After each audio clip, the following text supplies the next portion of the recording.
Creek Punch Line. Hey!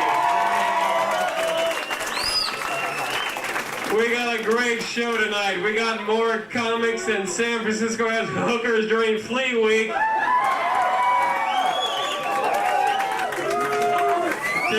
To get things going, you've seen him on Captain Kangaroo as Mr. Ralph the Talking Commode. Give it up for your MC for tonight, Mr. Byron Yee.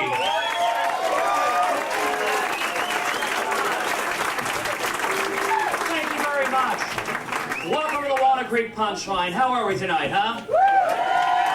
Man, it's great to be here. It's a sad occasion. The club is closing down for 10 years. I guess our landlord is Mr. Potter from It's a Wonderful Life, all right? So let's go over and find him, beat the shit out of him. Wow! Welcome, you're in for a great show tonight. We have some very special guests. We have Tree is here. From Live 105, Larry Bubbles Brown.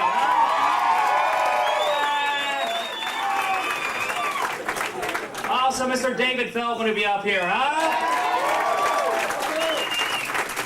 And maybe some very special guests. I'm really sad. Ever since a month ago they announced the club was closing down, so I started to drink heavily. And please do the same, all right? Because my shit will be a lot funnier, all right?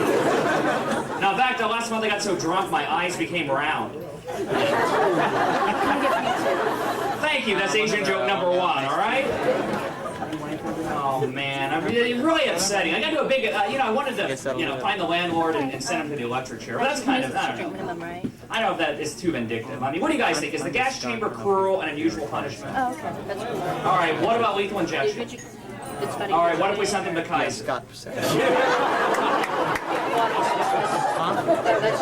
that be cruel and not unusual? I don't know. Is it going to be cash or charge? It'll be cash. Well, it is good to be here. I'm very honored I get to start off the week, and I'll be here on Sunday. And also, there'll be a different show every night, so come out and see us then. I had a great New Year's Eve. I worked with Bobby Slayton at the San Francisco Punch Line. Slayton will be here on Friday.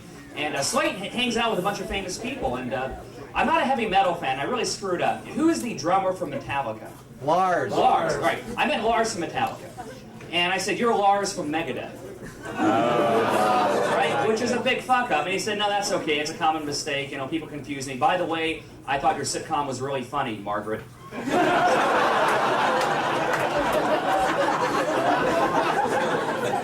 then he asked me to blow him. So,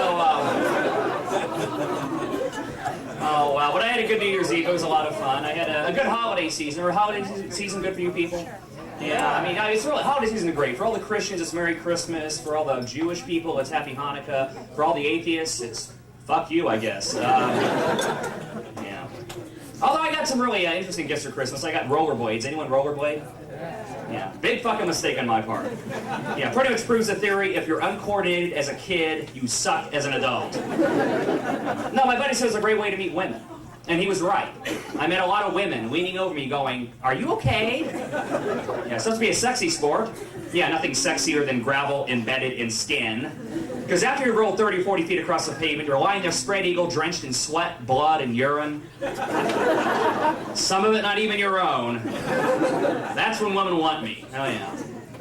No, I've not had a whole lot of luck with women lately. I had a date last week, and I actually got her into my apartment. I got her into my bedroom. I wanted to play doctor, and she wanted to play HMO. Yeah, that's where she denied me treatment based on a pre-existing condition. That's a healthcare joke, people, all right?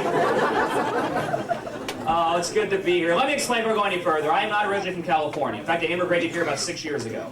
For 28 years of my life prior to here, I lived in this foreign country called Oklahoma. Thank you. Share my pain, please. Yeah, just think of me as a redneck trapped in a yellow man's body. Because I moved to California, I am not used to being around this many Asian people. Back in Oklahoma, my apartment was Chinatown. Yeah, I thought dim sum was some slow Chinese guy, all right? You see, where I grew up, in Oklahoma City, I was one of only 3 minorities. Okay, there was me, a black guy, and a smart guy. Oh, you've been there, good. No, we had a tough time playing with the other neighborhood kids. We tried to play Wild Wild West and Cowboys and Indians. Everyone else in the neighborhood got to be sheriffs and gunslingers and outlaws. The black guy and I built the railroad. I I had Indian friends growing up. That was kind of cool. In fact, my Cherokee buddy, Three Feathers, gave me an Indian name. Takeout. Well, my brother was Eats with a Stick. So, see, I'm trying to get used to being around a bunch of Asians. It's very difficult on me. Right? I was in the UC Berkeley campus a couple weeks ago. I saw a bunch of Asians protesting. You know, Asians are horrible at protesting. No, we're the worst, right? You're not going to see an angry yellow man like you might see an angry black man. Yeah, like I'm going to be Malcolm Y. Or maybe Martin Luther King, okay? I mean, how would that go? I have a dream. Well, one day a man will not be judged by how he drives a car, but by how he makes a car. My self-esteem is now based upon the tragedies of other people. You know, what happened to Hugh Grant made me feel better about my own life. No, really, if a guy who looks like that, who has such a beautiful girlfriend, has to pay for sex from a prostitute, then me, lying on my couch, watching the Playboy Channel masturbating doesn't seem all that bad. I feel good about moi, you know? Now, psychologists say that masturbation improves your self-esteem. That's not true. Because if it were, I would be Fabio.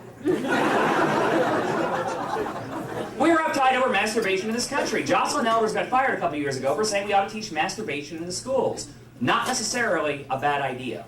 I mean, it would make the SATs a lot more interesting. Turn the page, look at the centerfold. We have 30 minutes to fill the cup.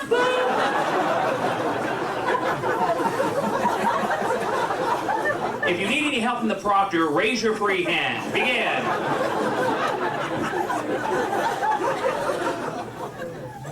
The reason why masturbation is in vogue nowadays is because people are scared to have sex.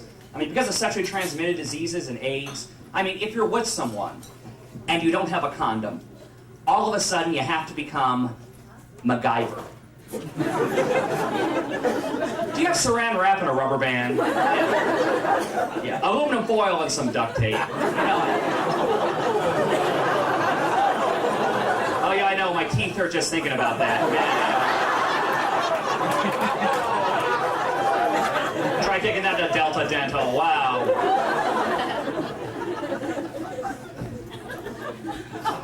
Oh, man. No, I have not had a lot of luck with women in the past. I hope 96 is better. 95 was horrible. I mean, the last time I had a woman's face in my crotch is when I put a Susan B. Anthony dollar in my pocket. And, come on, that joke is really, really offensive, all right? There's nothing worse than the leader of the women's suffragette movement giving an Asian man a blowjob, all right? I don't know what women want. I was with a girlfriend one time. I said, just tell me what it is you want me to do. And she said, I want you to ravish me. Now, that's what she said. What I heard was, I want you to radish me. Imagine the look on her face the next night when I walked into the bedroom, my upper torso gleaming in Paul Newman's own light Italian salad dressing, my bikini brief stuffed with artichokes, romaine lettuce, and tomatoes, and a single stalk of celery wedged between the cheeks of my ass. I had it completely wrong. She wanted the salad dressing on the side, so. I know, that's a horrible visual, all right? I'm doing all the jokes that don't work. Oh my God, Bob Rubin is over here, a special guest.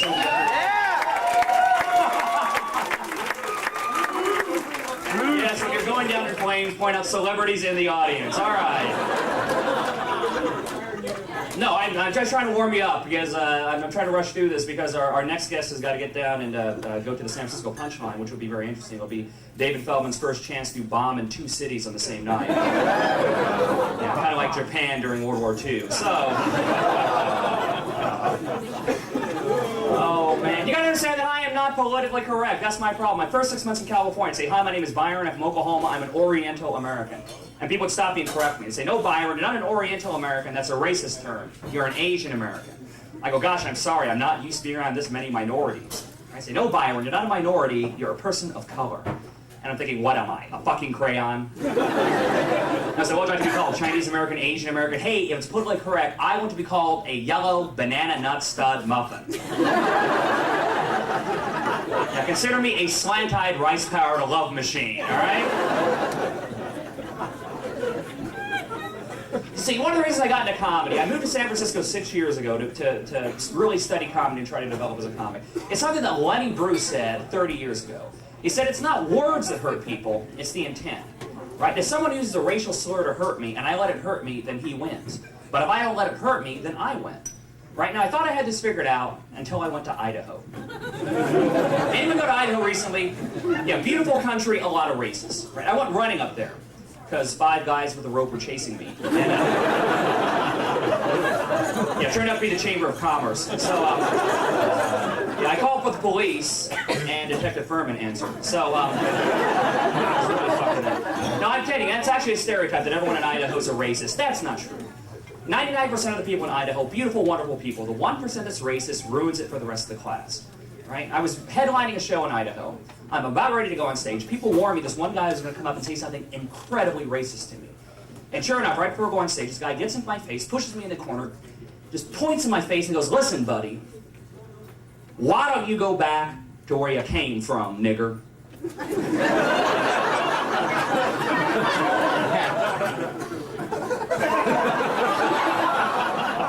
Now, I should have kicked this guy's ass, right? I thought, geez, this guy is really, really stupid. Right? I need to educate him. I said, "I'm sorry, that is what you would call an African American." He goes, "Hey, are you trying to be funny, spick?" I said, "No, that's what we call an Hispanic American. I'm Chinese American. If you want to insult me, call me Chink, Chinaman, Goop, Nip, Slope, Mr. Magoo, Hop Sing." All right? He says, "Well, I don't want to call you that." And I'm thinking, why, Grand Wizard? He says, "Well, because me and the missus, we like Chinese food. Come here, you little fucker, you're all right." Yeah, great, now Zed from Pulp Fiction has me in a headlock. So I get off stage, he goes, "Hey, you're all right. You're going drinking with me and my buddies."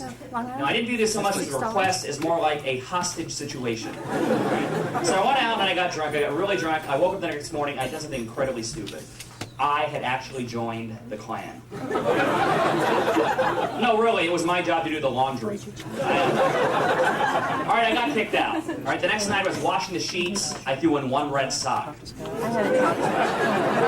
Yeah, the next night 200 Klansmen tried to be racist and hateful wearing pink. They got the shit beat out of them by dykes on bikes. You have to understand that I'm completely Americanized. My mother is a very traditional Chinese woman. I am a huge disappointment to her. No, in fact, it was my mother's dream that I become more like my grandfather back in the old country. So I started smoking opium. But 6 years ago when I came to California, one of the first things I did, I had to try to find my cultural heritage. I went down to Chinatown to watch the Chinese New Year's Day parade, right? I'm standing in the middle of Chinatown watching this parade. This Asian guy comes up to me and says, "Gung Hei Fat Choi." Right, now some of you may know that Gung Hei Fat Choi means Happy New Year's in Chinese. I didn't know this.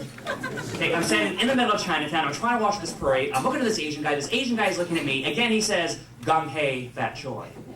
So I said the first thing that came into my head. Fuck you. You know, that turned out to be his name. Well, my name is Byron Yee, that's my time tonight, thanks a lot.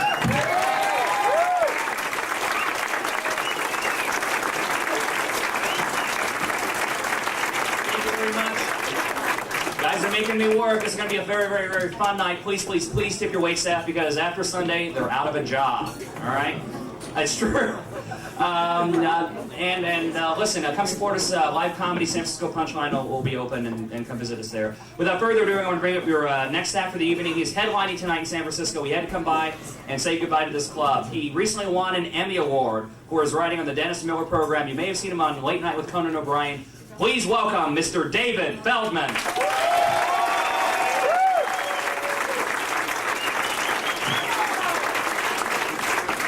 Byron Yee, isn't he wonderful?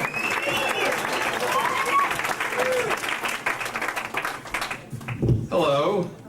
Oh, man, that's heavy. Hi. Well, this is a very special month for me. In a couple of weeks, I'll be celebrating my 6th wedding anniversary. Thank you. Like the blink of an eye, it's just gone by so quickly. I remember how I proposed to my wife. I got on one knee. I said, "Honey, cancel the doctor's appointment. We're keeping the baby."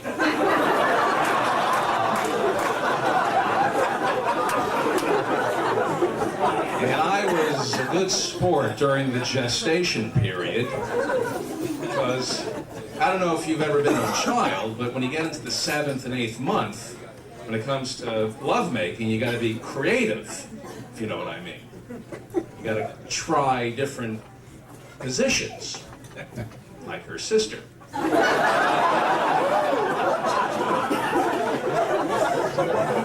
And hi, how you doing? Sure enough, we had a baby daughter, and I was, everybody thinks I'm sexist, but I remember when the doctor called me to tell me, he said, Mr. Feldman, this is your doctor. We just read the sonogram. I got great news. It's a baby girl. I called my wife at work. I said, honey, I just spoke to the doctor. We're going to have a girl. And she said, you idiot, you took all the surprise out of the delivery. I said, not really. He says there's a 50-50 chance you won't survive labor.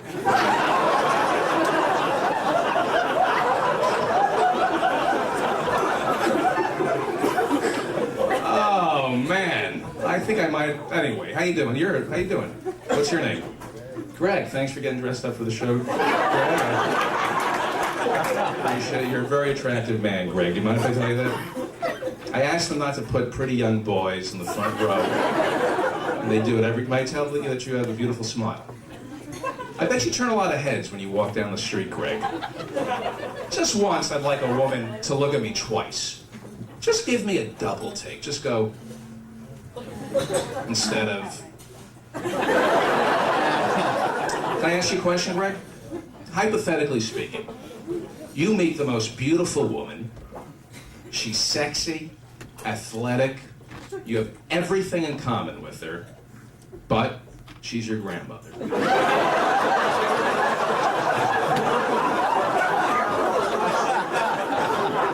Maybe you don't have to answer that question, Greg. Maybe it's just something I gotta work at all by myself. You are beautiful. That laugh, you gotta... God.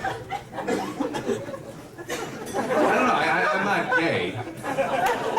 Not that it's a crime to be gay, but I am concerned that I might be. Does this make me gay? I noticed that my son's placenta tasted better than my daughter's placenta. Why are you moaning at me? I'm asking for psychiatric help, and these people are... Why are you moaning? Oh, I'm sick. I'm not sick. Society is sick. We live in a country where a man can kill a sheep, cook it and eat it. He's a gourmet. But kiss that same sheep.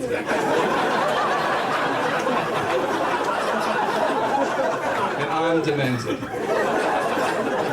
Some of you need to lighten up a little. Don't fixate on the negative. It's like the time I took my 4 nieces and nephews to the circus. Nobody thanks me for the 3 kids I remember to bring home.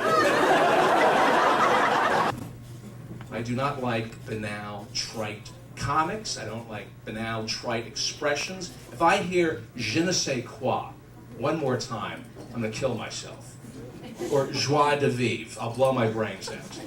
Or you don't please me in bed anymore. If I hear that, or get off the stage, you suck. I keep hearing that. It's so cliche. You're not funny. Get off. It's so banal. I was somebody had the brilliance to book me in Disney World last week, where I proceeded to walk an entire audience. The entire group just got, like, more people walked out of me than were in the crowd that night. Like, people walked out of me and came back to walk out of me again. Hard to believe. Hard to believe that people would walk out. This business is a nightmare. It really is. Clubs closing, people walking out on you. This cute young hustler not giving me a second look. Smoke-filled rooms. I hate this business. But you know what happens? After a rough night, I'll go home, I'll see my wife, my 2 children, and I'll realize there are a lot of things worse than show business.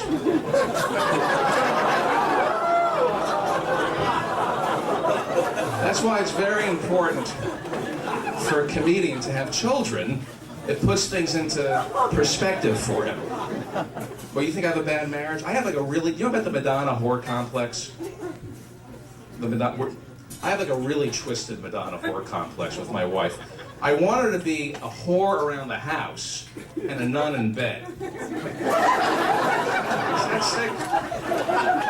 That's bad. Gotta stop doing that. We just had a son living in Los Angeles. Thank you for applauding.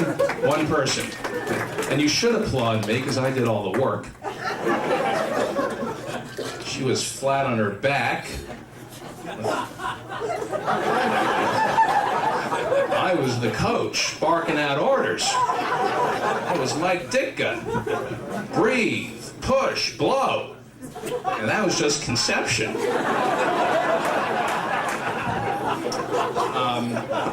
But we had a son, and I'm living in Los Angeles, which is a cesspool, and it's frightening trying to raise a child down in Los Angeles. It's very important to me that my son doesn't forget where he came from, that he always remembers his roots. That's why I named him Vagina. And we're in Los Angeles. It's very tempting to want to make an extra few bucks putting my kid into the movies, because I have my vagina is very cute. But no, I drew the line. No child of mine is going into the movies.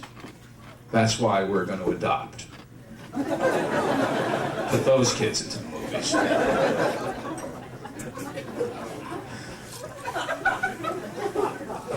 Have I talked about eating human flesh yet? Look, some of these ideas may not be good. Hey, has anybody heard of this rumor about Governor Pete Wilson? That he was arrested in a men's room 25 years ago trying to solicit sex from a young boy? Well, spread it around.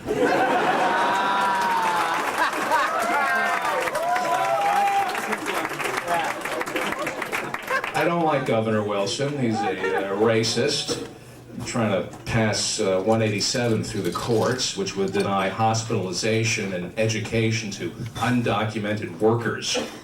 Folks, you think illegal aliens are annoying now. Just wait till they're illiterate and tubercular. Everybody deserves hospitalization. We have 39 million uninsured Americans in this country. It's a national travesty. I think we should try the Canadian plan. I think the Canadians should pay our medical bills. See, anybody should be allowed into this country, from any border, but you gotta give something back up front. Because we need things. We need blood, retinas, a kidney or two. Oh, you can get into America, just not all at once.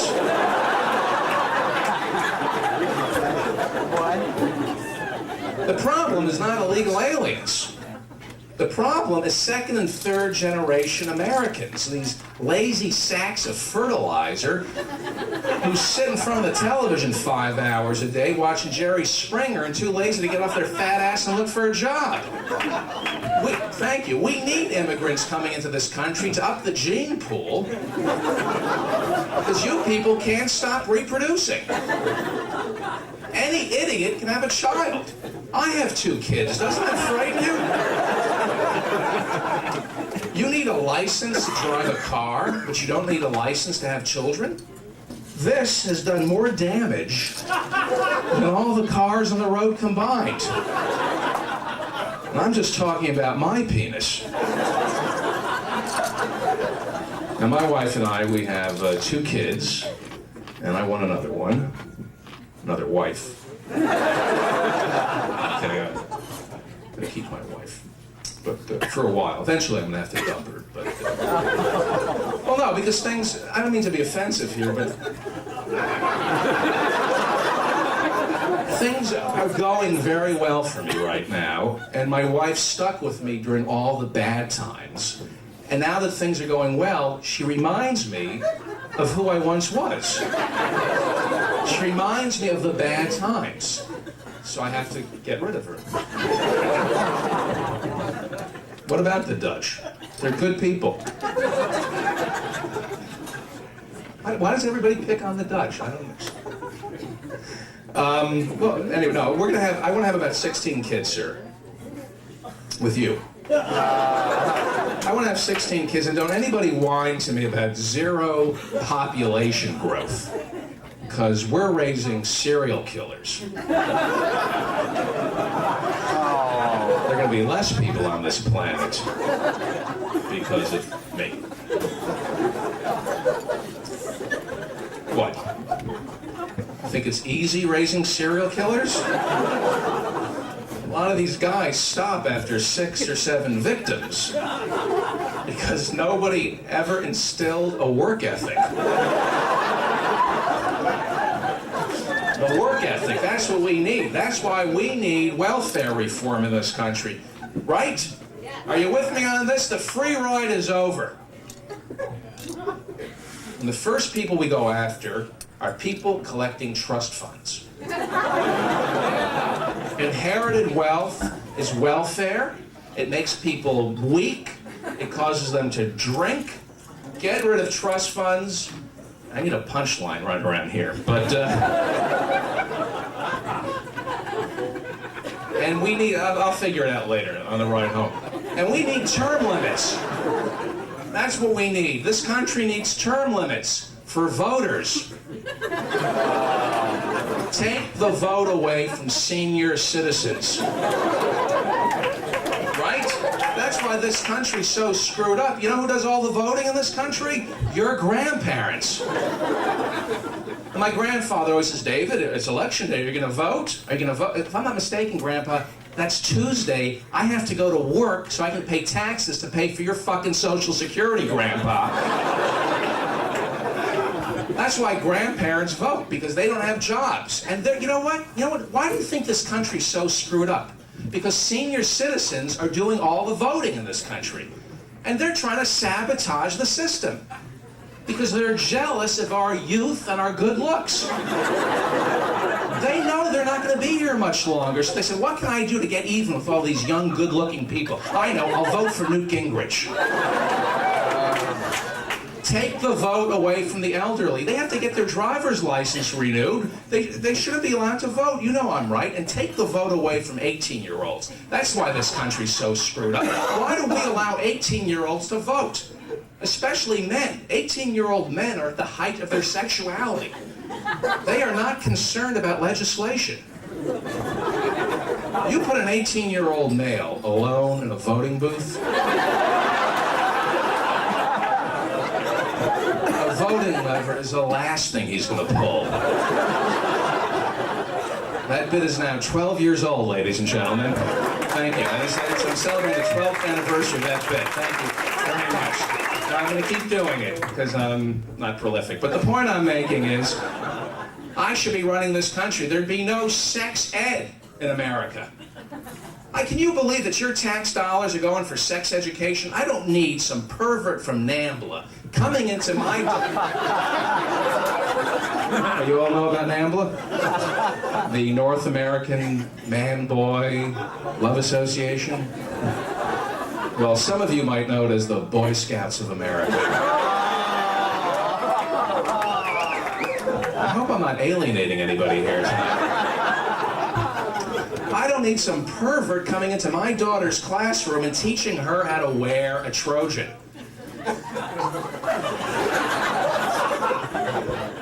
She takes after her mother. She's got my eyes, though. I don't need some You want to wipe out teenage pregnancy? It begins at home.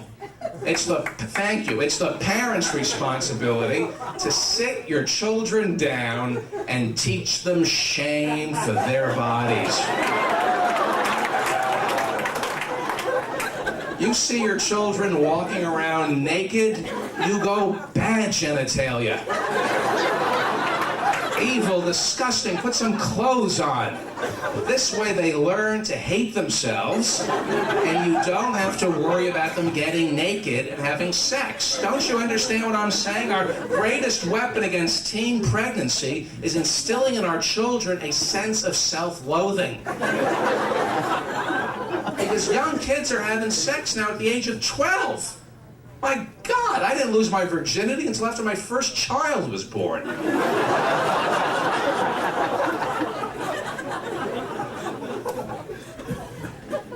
See, if I were running America, we'd be caning prisoners. Thank you. I can't believe that anybody would be against caning, flogging prisoners. They say, well, caning's barbaric. No, I'll tell you what's barbaric. My wife. My wife can't leave the house after 7 in the evening to take a nice little stroll down to the corner and sell crack. Because the streets are too dangerous. That's barbaric. When the small businesswoman is too frightened to sell drugs to school children, that's when you have to ask yourself, why are we not caning prisoners? Nice ass, sir. You have a beautiful ass. Hey, anybody can sexually harass a woman. It takes a man to sexually harass another man. Cane our prisoners. Why is capital punishment okay, but caning is cruel and unusual? Somebody explain this to me. Why is it all right to kill them, but not whip them? Don't build more prisons, build more hospitals to house these sons of a bitches after we beat the shit out of them.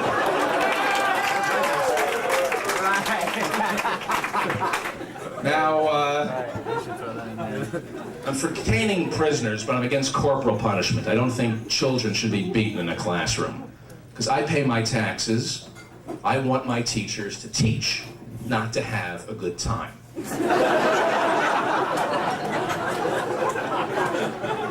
And I'm against capital punishment. I'm for caning prisoners, but I'm against capital punishment. Yes, many of these guys, damn it. Many of these guys, I gotta go. Ugh. Well, anyway. Very sad. Well, I hope I didn't bum anybody out. Can I do like 2 more minutes and then I'll... Yeah. This is very sad.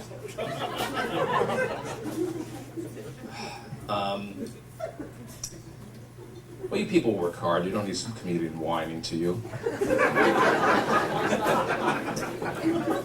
Who heckled me? Why would you heckle me? And you, why would you want to get... Is your name Greg? What's your name? Greg. What kind of man are you to let this guy humiliate me? Are you going to let your bitch get treated this way in front of all these...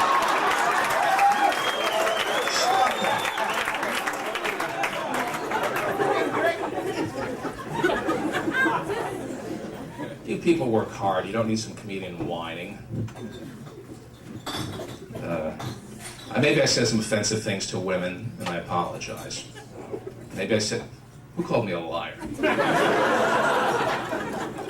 Look, I just think that democracy doesn't work. We have to overthrow the government of the United States. Are you with me on this, folks? We need new leadership. Forget Bill Clinton or Bob Dole. It's me. Let me be your emperor. I'll run America like a business. I'll burn it to the ground and collect the insurance.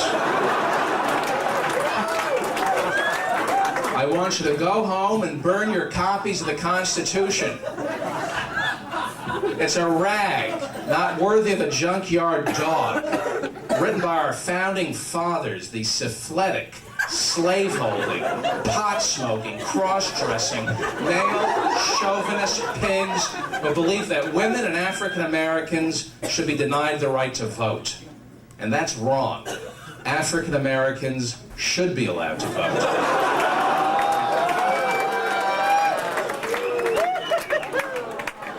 Who's booing me? But they shouldn't be allowed to vote? You people are racist. Women, of course, women should be allowed to vote. We never would have repealed prohibition had it not been for the suffragette movement. Those 2 amendments are right next to each other because once women started to vote, everybody said, you know what? I need a drink.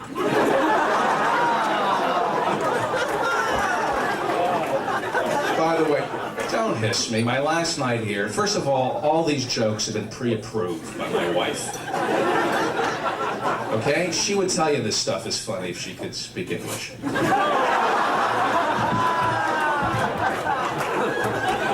She's Native American.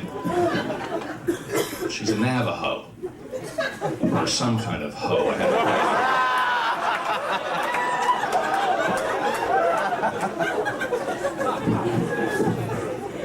to Somebody moan the Navajos? Well, I gotta get out of here. You've been a very nice crowd. I'll leave you with my all-time favorite joke. This is my favorite joke. People ask me, what's your favorite joke? And this is my favorite joke. If you know the punchline, don't scream it out. Two women in a supermarket. One of them picks up a potato and says, you know, this potato reminds me of my husband's testicles. The lady goes, you mean they're that big? She says, no, they're that dirty. Thank you very much. Good night.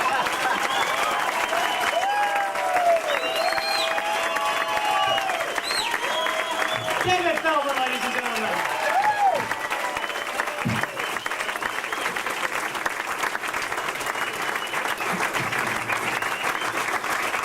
Oh, man.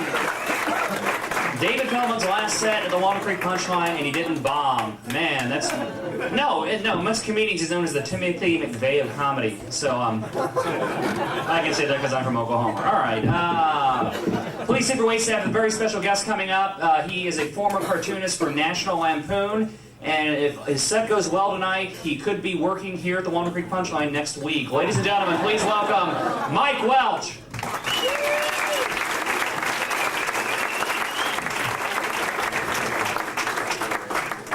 Time for Byron Yee, your MC, ladies and gentlemen, all the fine comedians to see tonight. Byron Yee, one of the funniest homosexuals I've ever worked with. I swear to God. I'm kidding. He wasn't that funny, was he? No, he's very funny.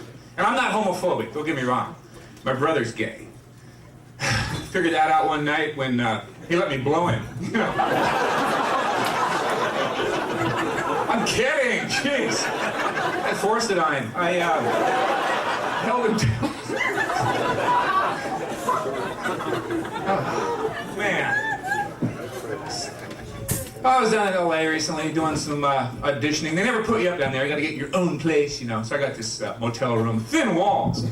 I discovered, nice place, you know, but too thin. It was like 3 o'clock in the morning. I don't know who was checked in next door. Headboard banging against the wall.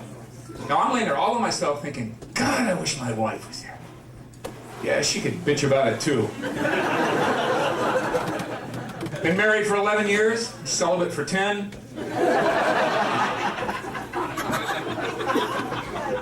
So I'm laying in bed, you know, celibating, and roughing up the suspect, you know, and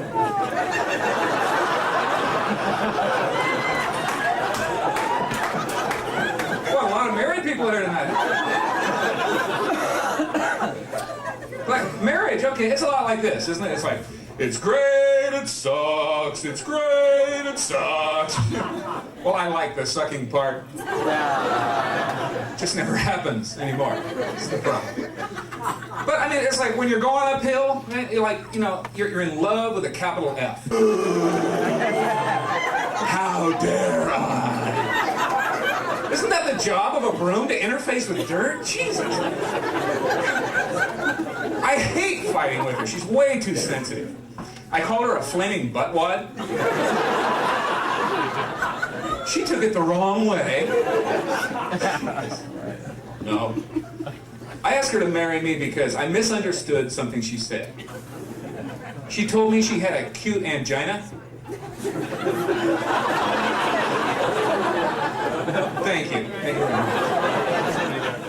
Well, you know your marriage isn't going well, you know, when you get a Valentine's Day card, you open it up, because we need counseling. Oh, thanks. She has this attitude that just because we're married does not mean that I own her body. Okay, well, I know that. It's community property. I own half of it. Since I've been married, I have not slept with another woman. I remember feeling drowsy a few times.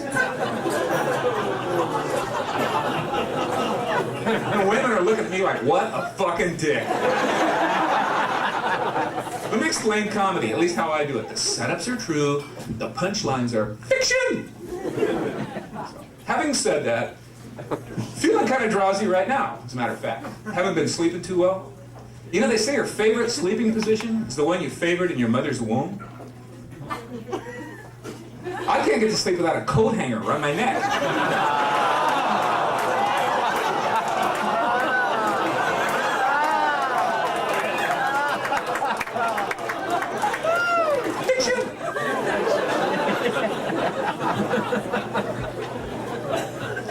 Okay, if I offended anyone, I'm sorry, but I'll say this. The first time I saw the movie The Graduate, I had that Mrs. Robinson fantasy. To this day, I would love to sleep with a woman around 45. Fuck, that would be hot. Never did that. I slept with 3 15-year-olds one time.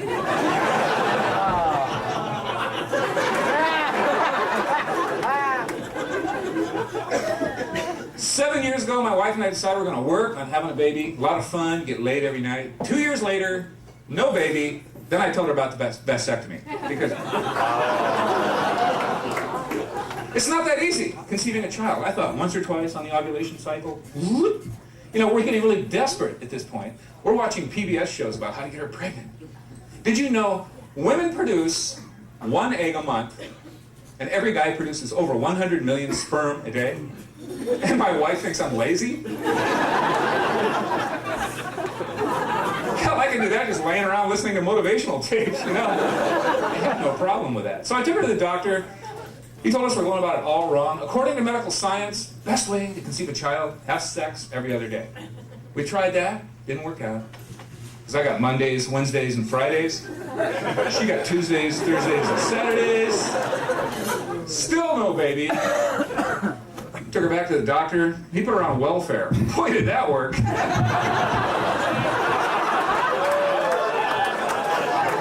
Thank you very much. That's my time. I love to close on that joke. Thank you. My applause, ladies and gentlemen.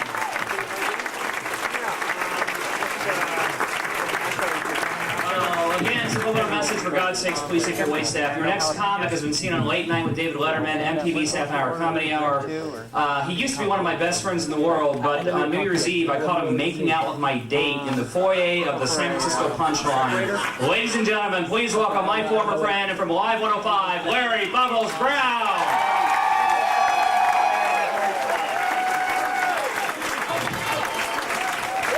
Byron Yee.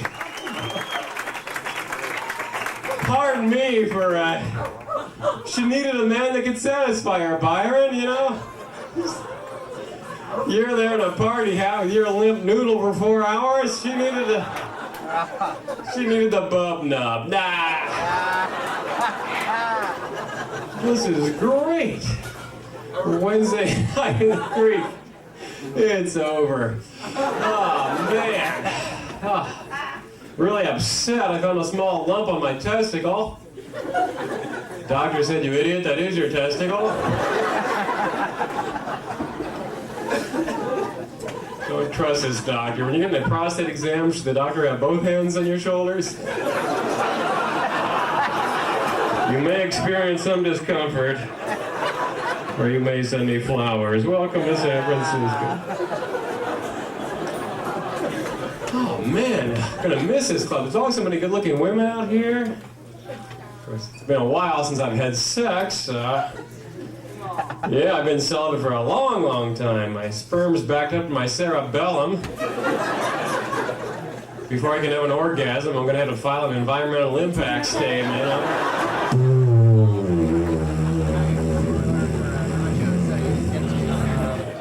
Big spill of goo on 680. Big rig jackknife.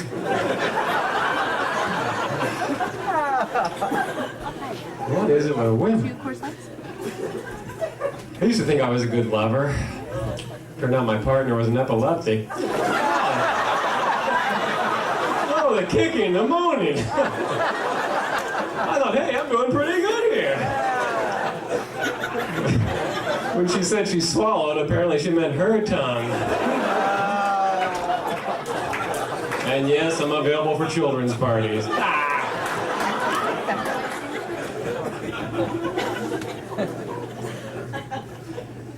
The old girlfriend called up the other day. Apparently my personality is the #1 cause of vaginal dryness.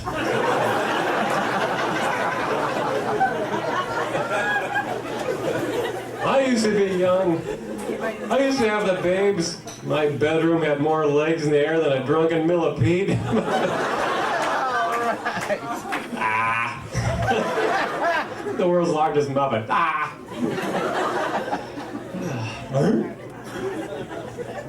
So, I'm single also. Anybody happily married? Yeah? How long? 6 years. Great. Being monogamous? That's tough, isn't it? Oh man, all my friends are getting married. Oh, you gotta get married, you can't die alone. Do married couples die simultaneously? Maybe if they fly US Air, I don't know. Remember last year their planes are going down like $2 hookers during Fleet Week? You know it's a good airline when the schedule says arrivals, departures, odds. Of course, I got the bad attitude, and my married friends are always coming up. It's like, hey, you want to hold a baby? Nah. Why don't you just give me a steaming sack of shit? Okay? And monogamy's tough. Even if you got a great sex partner, it gets boring. Then you start doing all that kinky crap, you know? You're throwing chocolate sprinkles down each other's pants, playing anteater. You be the clog sink, I'm Roto-Rooter.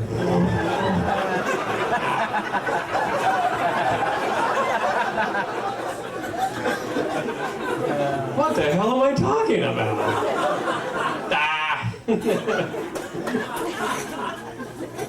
Maybe I'm ready to snap. Maybe I need a psychiatrist. I don't trust them, they're the sickest people in the world. Remember they're getting busted for having sex with their patients? Pretty evil, huh? Take somebody emotionally distraught and seduce them. Daddy never loved you, chomp, chomp.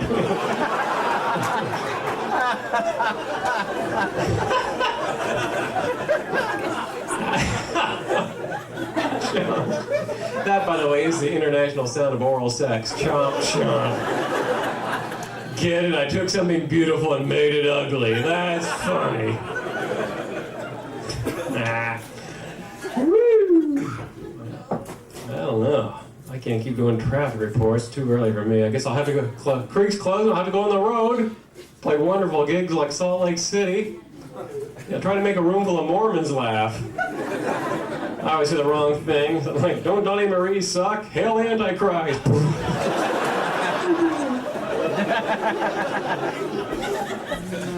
Mormons, there's an odd religion, huh? You can't drink coffee, but you can fuck 50 women.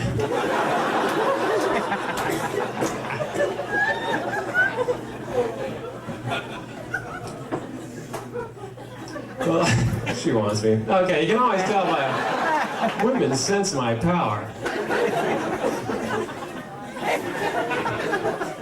Why do men always make that face when they make love?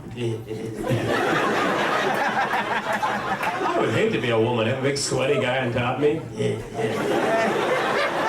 Very appetizing. Oh, I'm expressing my love. Jesus, buy me something, yeah.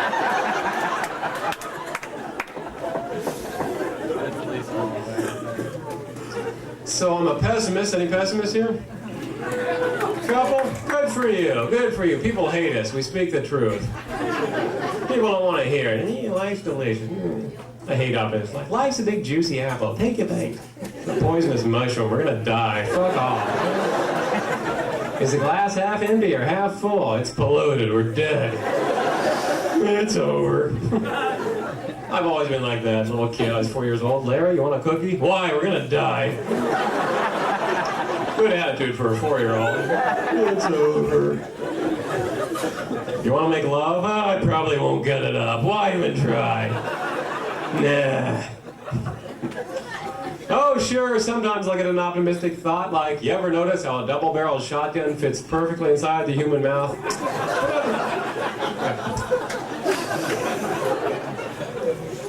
Hey, speaking of suicide, they want to put up a suicide barrier in the Golden Gate Bridge. I'm against that because I'm pro-choice. Aren't there too many people? Shouldn't we encourage suicide? Little incentive. You jump, no toll. Let's make it more inviting. Diving boards, water temperature signs. Water slide from Antigua. Get rid of these fuckers. Zip them out. Oh, yee.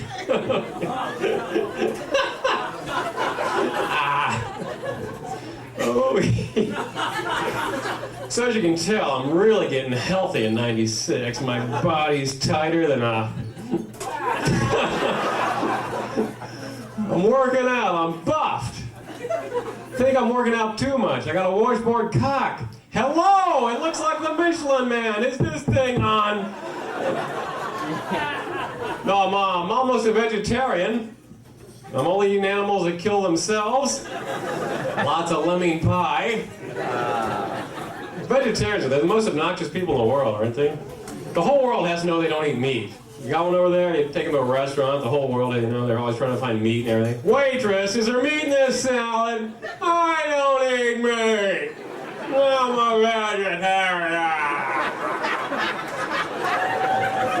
Is there meat in that coffee? I don't eat meat. Is there meat in that chair? I guess if vegetarians eat vegetables, Jeffrey Dahmer was a humanitarian.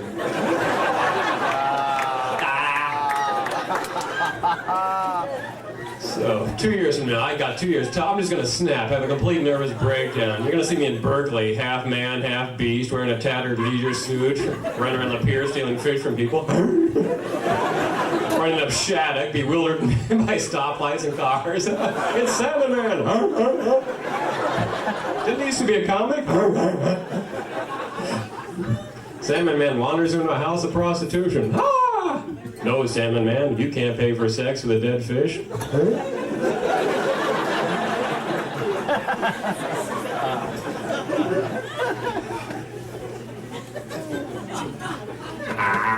Neato.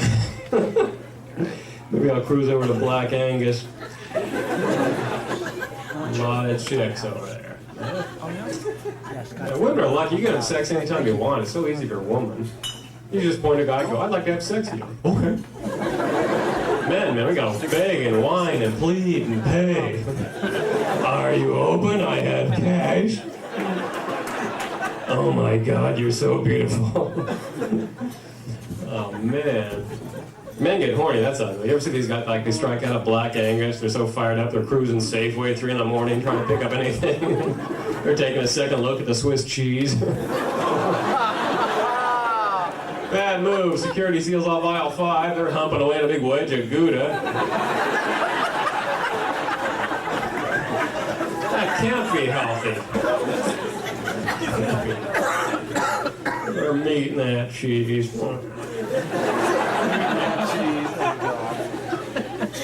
Woo. Well, I should be getting out of here. I'm kind of tired, Jesus. Getting no sleep. Saturday morning, 7 a.m., a woman's pounding on my door. I get out of bed, shuffle, shuffle, shuffle. Hi, I'm taking a poll. Are you pro-abortion? Well, I performed a couple in the alley, but I wouldn't call myself a pro.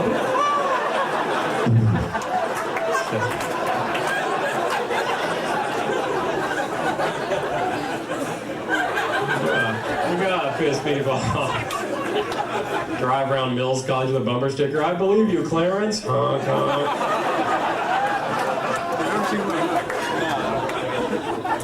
I'm going whale watching tomorrow at Mills College. Larry Bubbles Brown. Larry Bubbles Brown penis is the target of a mafia hitman in Get Shorty.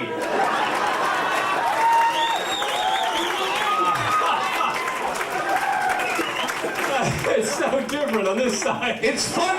It's so fun from back here. You got the sniper's nest. I've got your list. Bob Rubin gives the world's longest blowjob in Waiting to Exhale.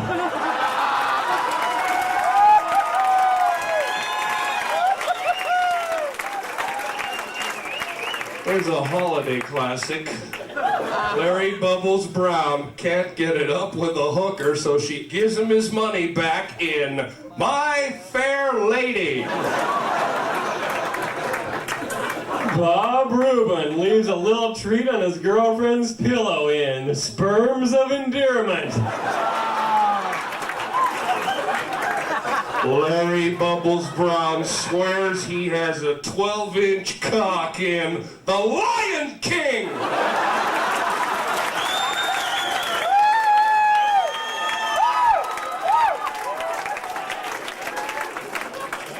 Bob Rubin makes love to a passed out sorority girl in While You Were Sleeping.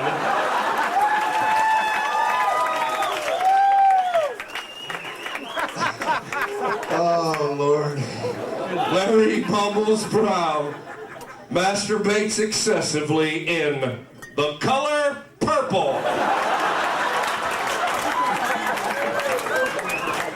Bob Rubin gets so horny he screws a glass of orange juice in Pulp Friction.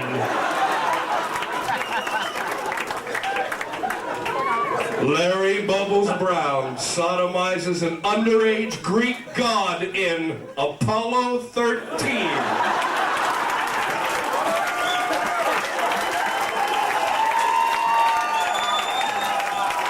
Oh, a haymaker! His head snapped on that one. Bob Rubin demands oral sex from a toothless hillbilly in Forrest Gum's.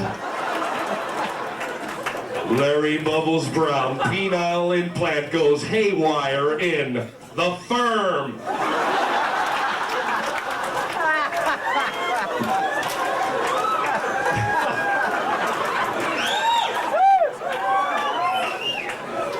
Bob Rubin makes love to an Eskimo, but diarrhea gets in the way in Cool Runnings.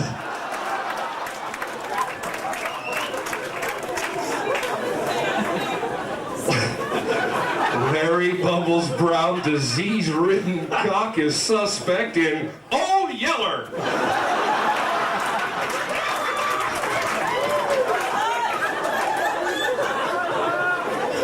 Bob Rubin whips it out in front of a group of whale watchers in Free Willy. Here's another holiday classic which ran every day in December. Larry Bubbles Brown sits in a broken-down hotel room on a jizz-covered mattress with a fistful of cash in It's a Wonderful Life. Bob Rubin, ladies and gentlemen, he wins again. Bob. Bob. Oh my God, Larry Bubbles Brown! Bob Rubin!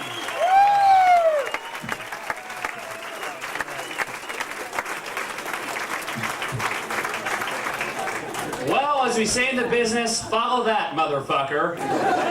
Your next comic is a very funny man. You may have seen him on Comedy Central. He's a regular on Alex Bennett. Please welcome Tony Camin. I'm following the Zeppelin of comedy. Hello, Walnut Creek. Now, I heard a little rumor before coming out here that Walnut Creek rocks. Upper Belk, how you living? A lot of kids here tonight. Hello, the whole future of life ahead of you. God bless you. Stay away from the Green Devil. Let me tell you that right now. Or El Diablo de Verde. Marijuana. Or the Brown Devil if you live in Martinez and get a shitty stuff. Oh, welcome Martinez. You kids smoke pot? Yeah, of course you do. You have a baseball hat on. With no team. That's a signal. No, seriously, it'll mess up your life and you'll be an opener for 12 years. But let me tell you, I used to smoke a lot of pot this afternoon, and it is very bad news. You get that thing? You follow the pot jokes. No. I smoked a lot of pot in college, which is bad because my mom lived in the college town, so she'd come over to the college house unannounced. Thank you. All the time. Always have to explain away any paraphernalia I might have left out from the night before, you know? Oh, Mom, what a treat! That? No. That's an oboe. Sure. No, I can't play it now. I'm cleaning it. You're a shrimp? A shrink. Oh, I'm sorry. Wow, is that pretty interesting? What do you think is wrong with me so far? Just a quickie. I just want a quickie. Just like a $20 car job. Is this your lovely special friend? Do you have a good Christmas? Or, since you're a psychiatrist, do you have a good Hanukkah?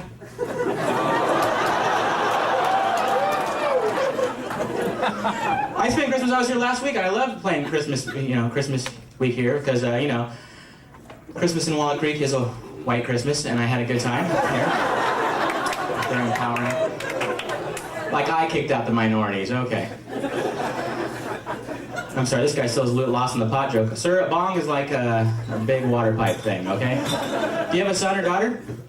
Yeah? If they have a vase in their room, 2 vases, then you got a problem. I have friends who still smoke a lot of pot, and you have friends like this, they'll exhale pot smoke from their pet's face to get the cat ripped for free, which is cool. They don't have money. But where do you draw the line, Walnut Creek? Say you're hanging out with your heroin addict friends. We all have them, right? They're tying off. Snowball Kitty, come here. Go over to the house a few weeks later. Hey man, where's the cat scratching post and litter box? She sold it. Snowy's a junkie. She's playing rhythm guitar for Alice in Chains. We never even see her anymore. Oh, happy holidays again. This is so sad. It was so fun. But every year for Christmas and for Easter, my dad brings out this huge painting of the Last Supper. And he puts it out right in the dining room, so we're just forced to stare at it for a couple hours. And you guys, it's really tacky. He got it at the San Jose Flea Market. And it's like from here to that post of the Last Supper, it's got a 4-inch velvet border. And the whole thing is covered by this fake 3D coating stuff. So every time you move your head, Jesus is like, I'm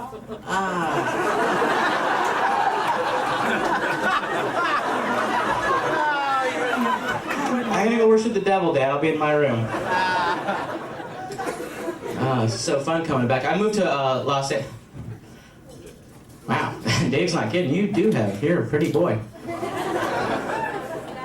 No, and he's cuter. Oh, grow up, you guys. Why can't a man, not a man, compliment another man without the, That's what I love about women, besides the obvious areas, is they're so secure in their sexuality. It's really beautiful, You never hear, hey, nice hair, Linda. Back off, Lesbo, There's a beauty in that security. And you have very nice eyes, by the way.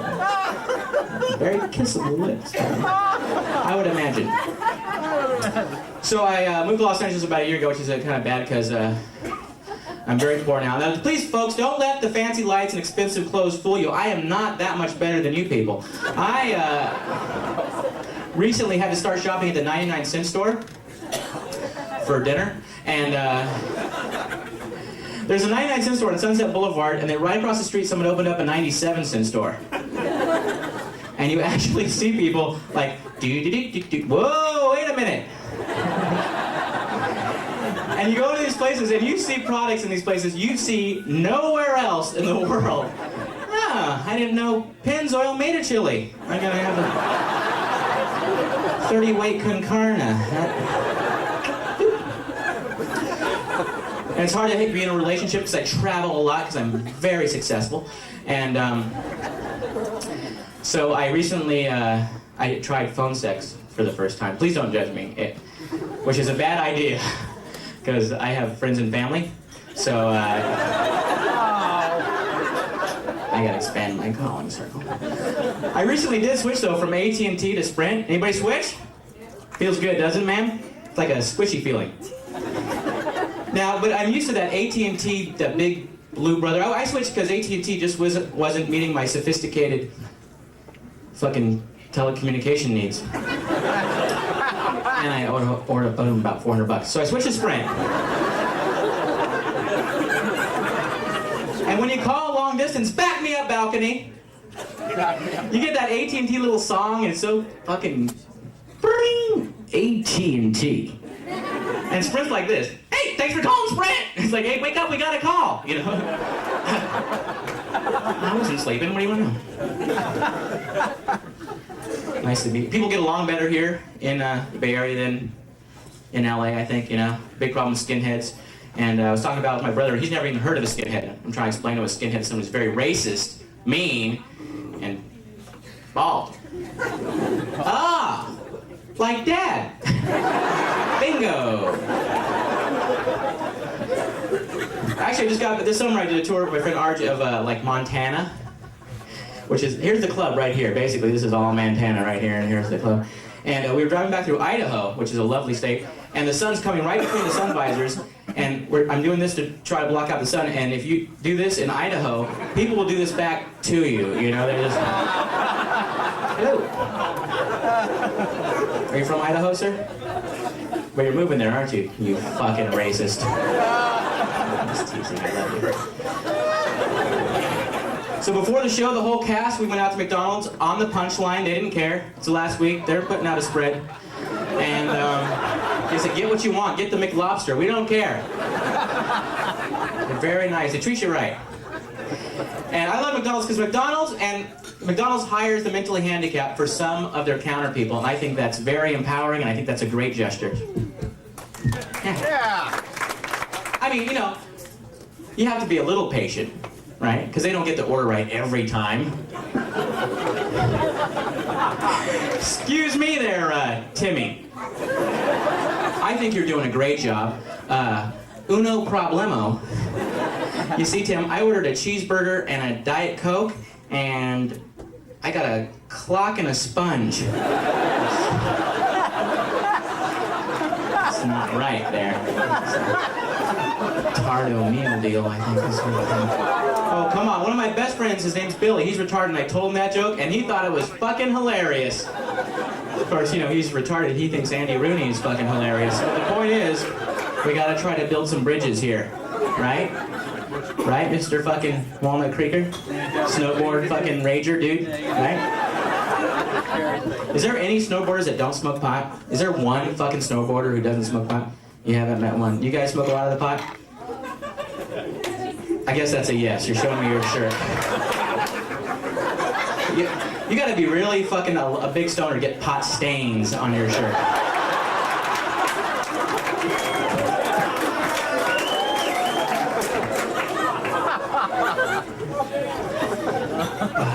So the thing I miss most about San Francisco is the San Francisco International Gay and Lesbian Parade. I go every year.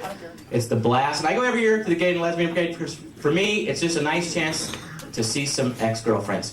Because 3 times after I've dated a woman, they've changed teams.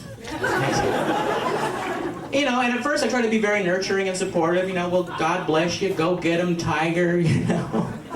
But by the 3rd time, I'm like, what the fuck am I doing wrong, you know? I feel like a vegetarian's last hamburger, for Christ's sake. That is not going in my body no more.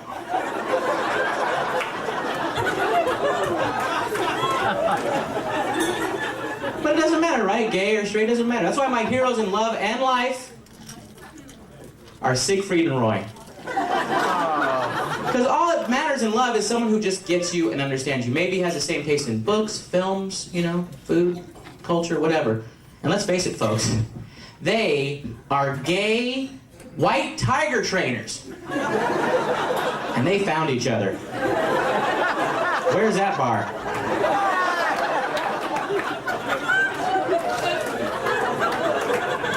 But I joined this gym in LA and it's like, you know, 90% gay. I try to bring my roommates because I want them to feel good about themselves. And I get a free year. So I try to get them to join. But they won't go because it's too gay, which is ridiculous to me. Like, what does that even mean, too gay? You know, like you're gonna go in and the whole workout is some big gay guy's gonna chase you around to that Benny Hill music, you know, do do do do do do do do do do do do. 45 minutes on the Gay Master. Thanks a lot, guys. Enjoy the rest of the show. Come to San Francisco, Sacramento.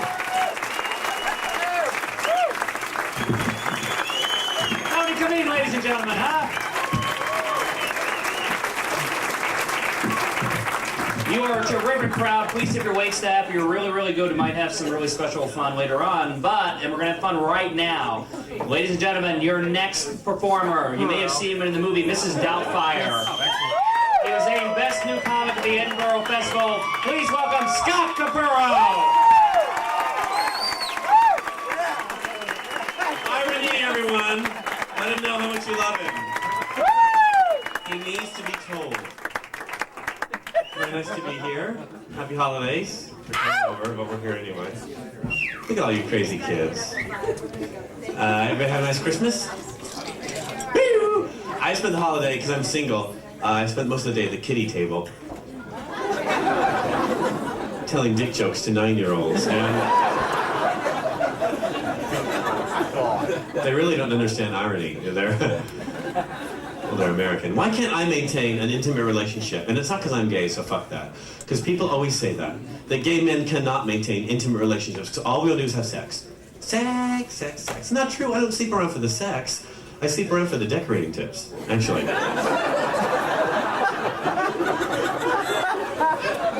Bad blowjob, but fabulous drapes. You know, it's like too much teeth, but it's just the right amount of mauve. You know what I mean. Am I sharing too much? All right, I'm sorry. I know Americans do that. I just got back from Europe, traveling over there. Puff, puff. And it was weird because, stop. I won several awards. I can't go through all of them right now. We just don't have the time. But, it was fabulous, but I realized being over there, being apart from America, man, Americans talk a lot. Boy, we go on and on. We think we're interesting. We will share anything about ourselves in the first 5 minutes of meeting someone. We're like little walking, talking Ricky Lake episodes. Well, I'm dealing with my incest issues from my past lives, and I'm getting over alcoholism for the third and hopefully the final time in this lifetime. And I'm about to enter an intimate relationship for the first this year. And how about you? Well, I'd like to see a menu.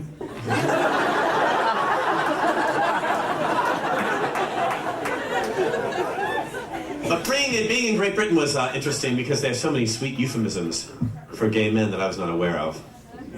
Euphemisms means different names, different words for gay men. Your eyes glazed over. I knew you were picturing me naked, so I thought I'd make that clear.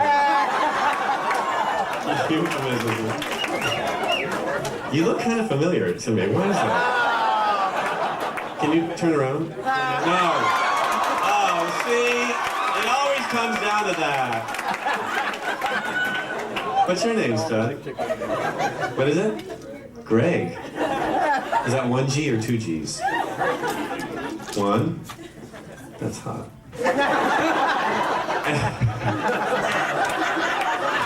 How old are you, Greg? 10? That's very hot. 10, but with the body of a 16-year-old. No, how old are you? 19. 18. So young and fresh and easy to destroy. And you're from, Walnut Creek? I'm so lonely, so obvious. So screaming clear. I'm sorry, I can't help myself. So are you a student? What do you do? You smoke pot.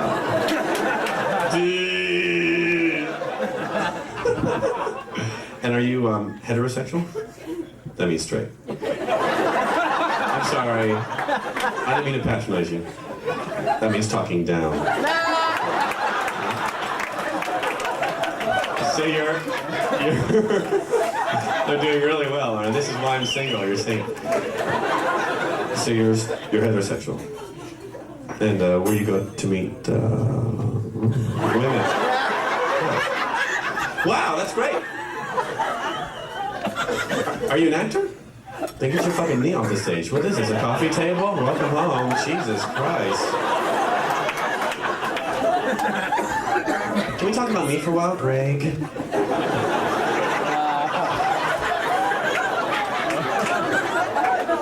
This gonna kick my ass after this. If I'm lucky. It's weird. I can dream, can't I? It's weird in Britain, though. All these cute words for gay men that they have, you gotta get used to them. Things like pillow biter, uphill gardener. Sounds outdoorsy. I know. My personal and professional favorite, I think, turd burglar. Now,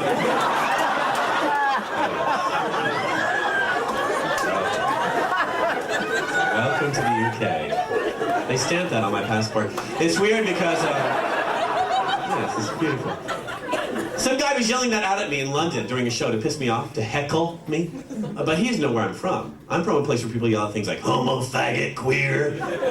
Or at least they whisper it in my ear. But really, turd burglar.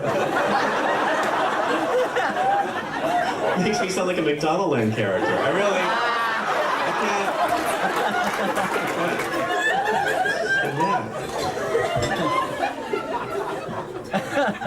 So I saw my family over the holidays, loved it. I don't know why, they're total white trash, my family. They stuff the turkey with Wonder Bread, it's frightening. Scary Southern Baptists from West Virginia. Yes. When we traced our family tree, we found sheep. And, yeah. And we've never even been to Chico. And it's weird because, it's a college town. Why did I do it? My grandmother is such a racist. It's so hard to take. I took her to lunch this summer. The drinks were not on the table before she had said dirty Jew, nigger, and chink in the same sentence. Sounds like an entry exam for a Mormon university, doesn't it? I'm like, Grandma, we don't use words like chink anymore. Well, what do we say, honey? She's so frail. I'm like, well, now we say things like, I don't know, Asian American. Oh, great. I'm 87 years old and I gotta learn a new word. I don't have time to sit around learning new words, faggot, so it's hard. You know, for her. I saw my mother, she always corners me at family functions and asks me all her gay questions. You too, Graham?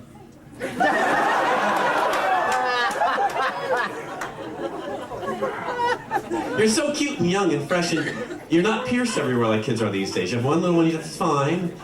Two, one in each ear. Well, that's very well.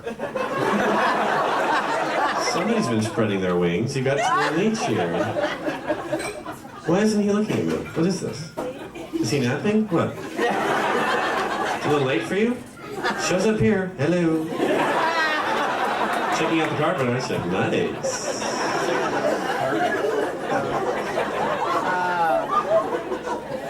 Look at me. You think I'm gonna let it go?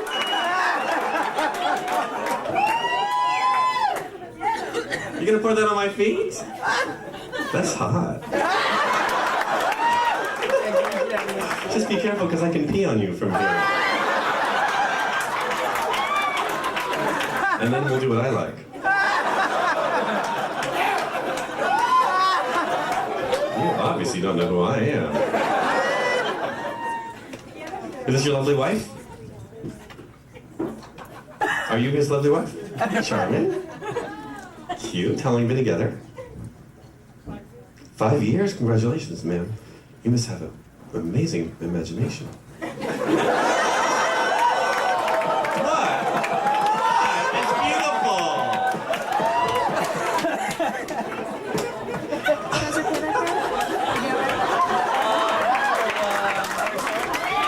I had to put up with this shit when I was 16 and had braces and a parka. But now I have this and you lose every time. So...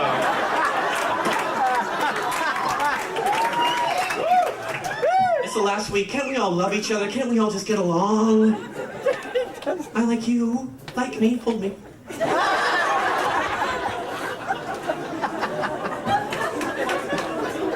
It's the gay thing, huh? That scares you. Is that what it is? It scares you? Does it? It scares him. Thank you, man, for helping me with this. I think I can handle it on my own, though. But thanks so much. It'll turn into his 12-step meeting in a minute.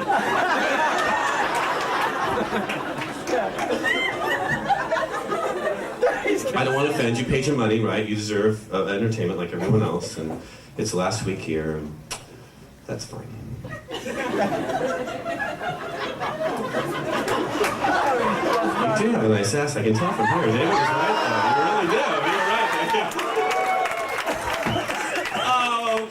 question. Long distance, beautiful, gays and straights together, living, laughing, loving. Group hug, you start. Isn't it beautiful? It is. God bless us all. You don't see this anywhere else, really. In most places, you know, gay boys go to one club, straight boys go to another. The only time they meet is when straight boys are drunk. Or if they want a good blowjob. Other than that, they never, oh, yeah. Like I'm making that up.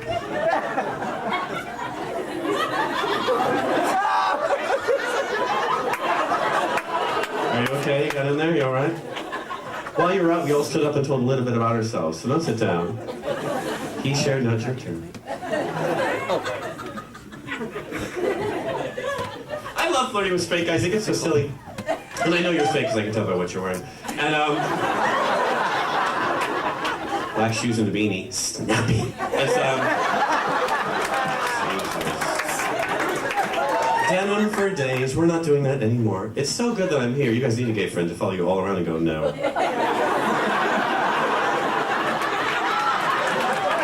Take it off. We're starting over. You first.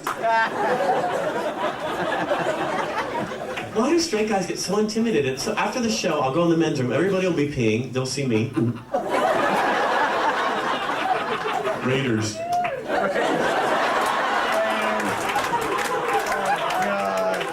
Pussy. I like football too. Football fan? No? What are you, fucking fag? I love football.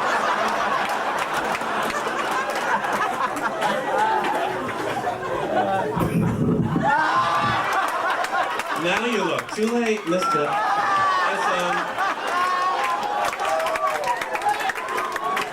She's gonna ask me a few questions later, so. I'm so lonely. I love football. Big football. I love telling straight guys I watch football. They get so territorial. You can't watch football, man. You're a fucking fag.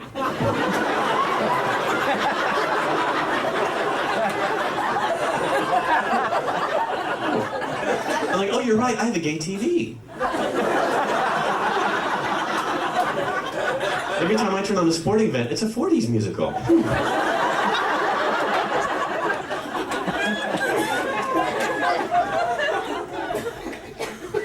So my mother cornered me at a family function this year and asked me one of her gay questions, like I was saying.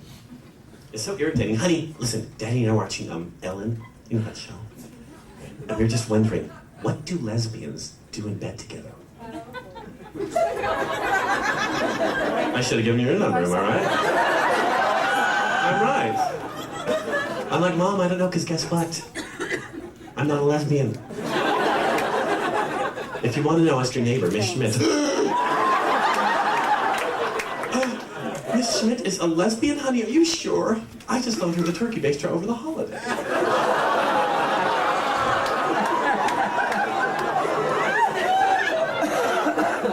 Mom, plaid jacket, crew cut, big dog, big motorcycle. Oh, hey, I know all that. I just thought she was German.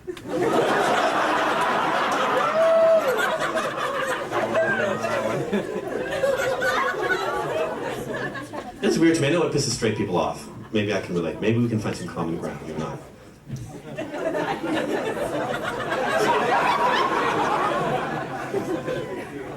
Maybe.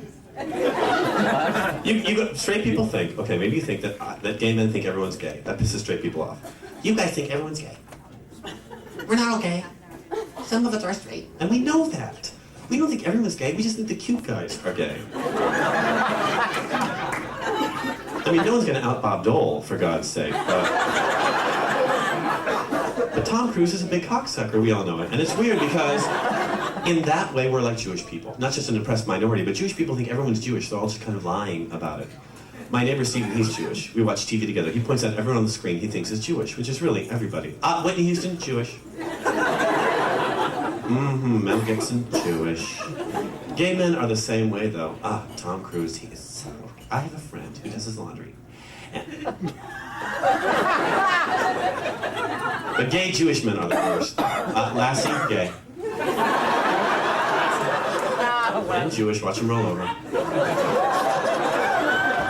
Oh my God, that reminds me. One more thing, while I was in Britain, oh my God, okay, can I share? that all right? I'm gonna get too graphic. It's a family show. Very sensitive audience members. Respect all people's needs, boundaries, hopes, dreams, fears. I understand. Let's do an energy circle. Let's find the pulse.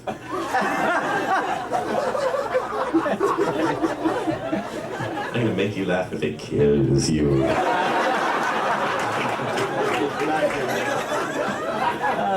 But I was in Britain, I slept with a guy, don't judge me. Once was enough. Any British people here tonight? Let's talk about them. Ew. 80% of the British male population uncircumcised. I found out the hard way, don't judge me. I didn't know, I know now, it's scary. I'm not going back, trust me. It's just weird, because I don't have shoes to match that hood, really. And it's strange because, well, I felt underdressed. Can you blame me? But he tended to not bathe, you know the British? Okay, enough said. Fine. He dropped his pants. I'm like, are you gonna serve crackers with that? Because what?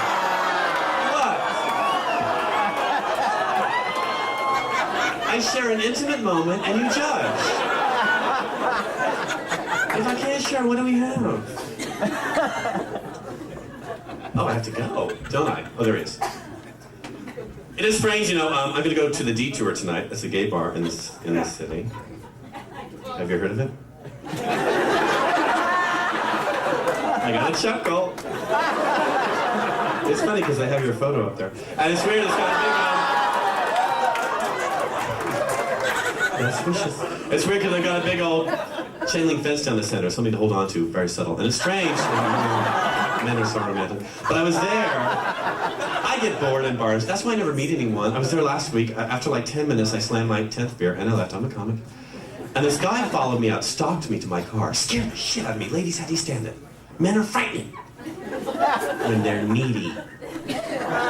He's like, hey, you want to go home with me? I'm like, go home with you? I don't even know you. Who are you? Well, my name is Tom. I'm like, oh, okay, Tom. Let's go. And I have knees and feelings also, mister. So we go back to Tom's place. Turns out he's a doctor. A doctor. I scored. The ladies know what I'm saying. Specialist, jealous. And it was weird because we started to play around. Don't judge. Stay with me, Greg. Don't lose me here. We started to play around, and he wanted me to penetrate him without a condom. A doctor. He should know better, you know? Well, a doctor from Kaiser. So...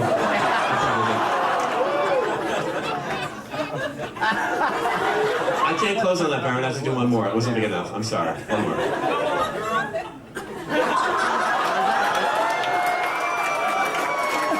Go on, girl. Wow, Walnut Creek is picking up. Do you guys have gay bars in Walnut Creek other than Macy's and Nordstrom? Do you have any gay bars? Oh, that pricked up his interest, as it were. Are there gay men here too? As it were, yeah. No? No? You know there's a gay bar, though. You with the spread legs and the arms crossed. Where's the gay bar? What is it? I don't know the name, but I know where to find it.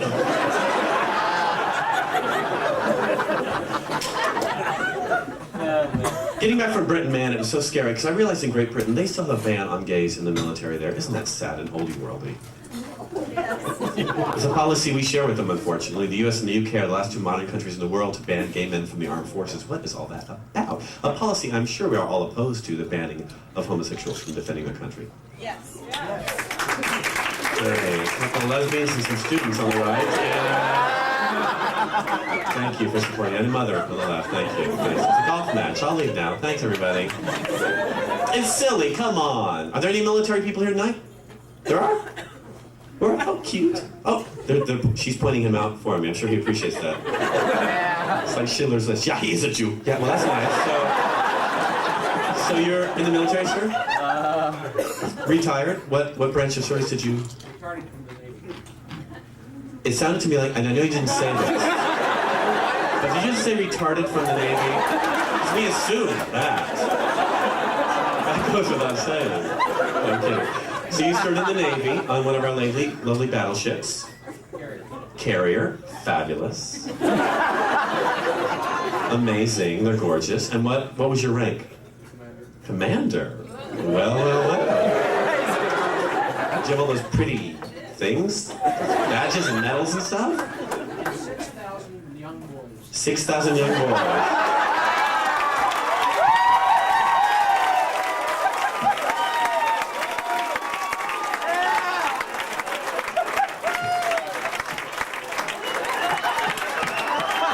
You applaud that. And you almost topped my record, so...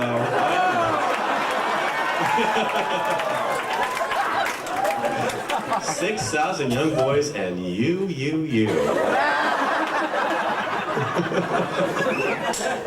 I'll make you a captain. Wow,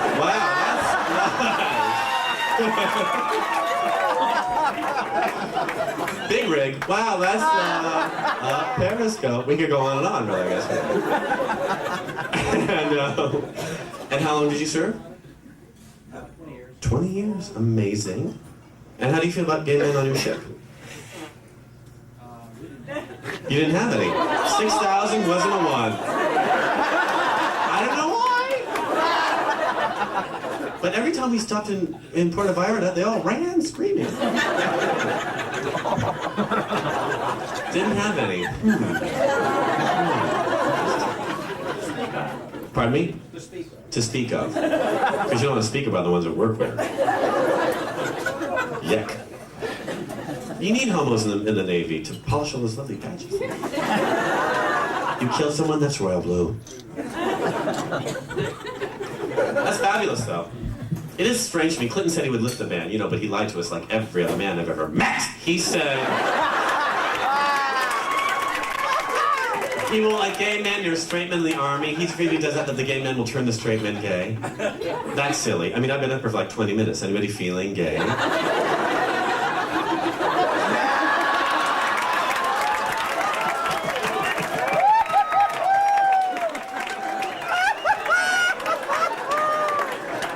We're waiting.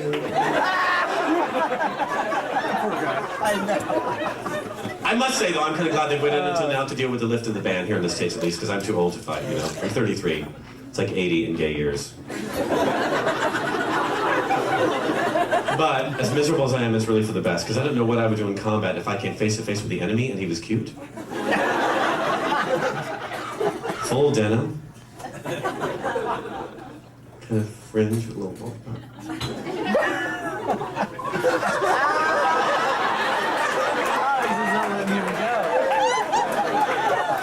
I'd be dead meat.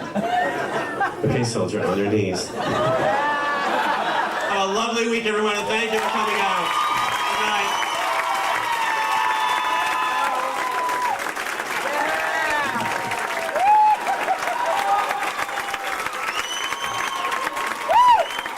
Capurro, ladies and gentlemen.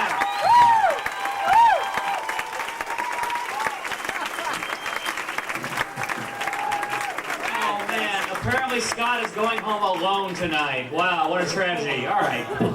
Aww. Please tip your waist up. Another special guest, and if you guys keep it up, the fun may continue. Ladies and gentlemen, your next comic is a good friend of mine. He reached the apex of his career this New Year's Eve when he opened for Howie Mandel.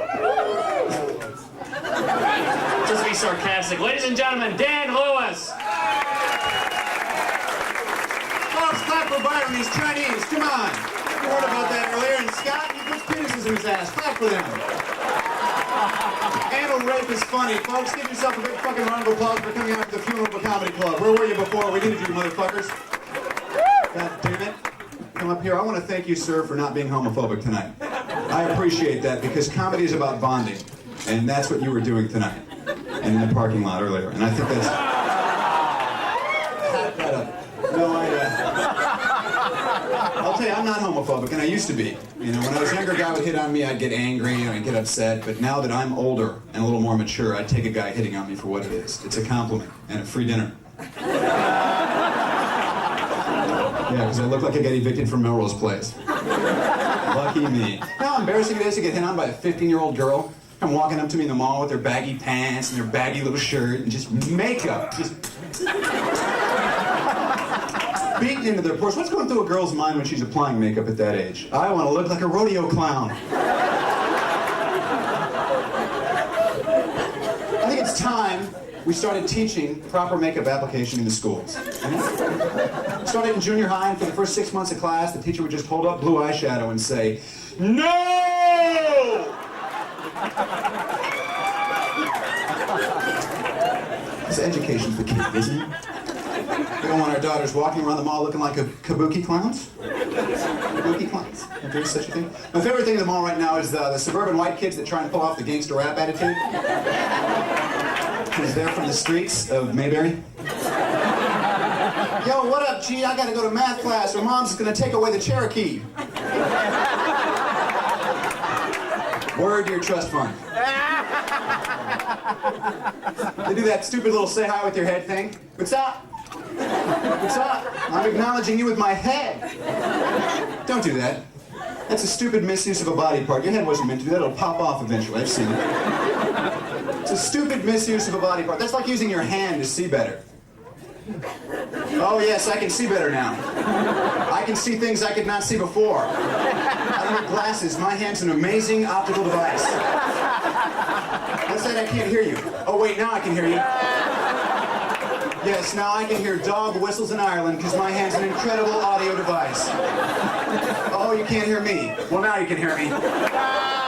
That's right, now plywood can hear me because my hand's an amazing magical bullhorn. No, no, and no. Folks, you can't contain germs by coughing into your fist. I'm killing germs. I'm hermetically sealing my body with my amazing disinfecting fist. You can't understand people better by squinting. What's that? I'm sorry. Oh, now I get yes. I'm pushing my thoughts together. If I learned this in college, I wouldn't be an unemployed alcoholic and I could afford cable. So I think you get my point, whatever the fuck it was. I forgot. So Christmas is over, and that was a segue, and I'm glad because I don't like Christmas for two reasons. One, I'm a Jew, and we could really care less. There's no big lit up menorahs in your windows. You don't fucking care about us. We killed the Lord, you won't forgive us. Move on. And the other thing I don't like about Christmas is Santa Claus. I've been terrified of Santa Claus since I was yay high. Santa Claus is terrifying. He sees you when you're sleeping. He knows when you're awake. You better watch out. You better not shout. You better not cry. I'm telling you why. Santa Claus is coming to town, and he's got a knife. Driving a van, drunk on eggnog, snatching kids. That's right, the fat man's a child stalker. Merry Christmas, ho, ho, ho. I don't know, maybe it's just me, but there's something disturbing about a man in a red suit who will give you toys if you sit on his lap. I had a track coach like that, and he's in prison now. Because friends don't let friends fondle elves, sir.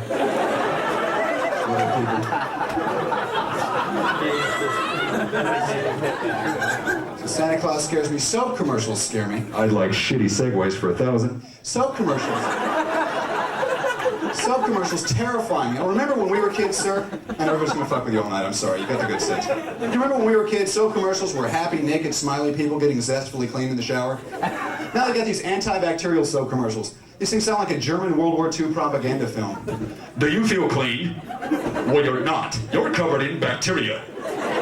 Germs. Germs that are building cities and raising families on your skin. Kill germs with new Genicide antibacterial fungal death soap. Germs aren't like you and me, they're different. They're innately evil. Wipe them out with Genicide antibacterial fungal death soap. Because it's not about being clean, it's about being pure. Shh. Nazis. Go on, it still won't get me booked here because it's fucking closing. Brought a shovel. So, where am I at time-wise? About 6? Okay, we'll do a couple more. I love Byron. Me and Byron go way back. Bubs really was kissing on his girlfriend New Year's Eve. It was a tragedy. It really was. But I've never seen Bubs touch a woman before, and I was proud of you for that, Larry. His tongue going in and out of her mouth made me proud. So, well, I'll tell you a little about me before I go, because you guys all have that. Dan Lewis, now we're interested in your life. Look in your eyes. Did soul searching this year, and I found out I'm from a dysfunctional family, which is relieving. Anybody else from a dysfunctional family? What the hell does that mean? Dysfunctional. My house was so messed up, even my imaginary friends wouldn't come over. You know your family's dysfunctional when you hear your mom say stuff like, "Quick, shove this up your ass, the cops are coming." Come help mommy find a vein. No, you guys have been a lot of fun. We got a lot of comments. Thanks a lot for coming out and bearing this place. Assalamu alaikum. St. Louis, ladies and gentlemen, huh? Oh my God, we're having a great night. Please, please, please tip your waist up. Depending upon how you guys behave in the next 20 minutes, this may or may not be your last comic. Ladies and gentlemen, please welcome a very good friend of mine. He and I will be touring next year in The King and I. Please welcome Tree!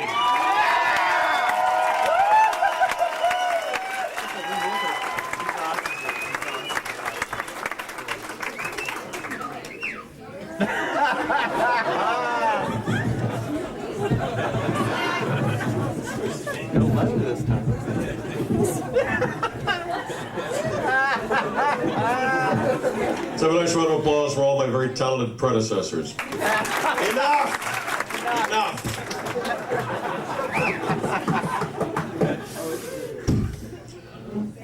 Thus it begins. Hi, how is everyone?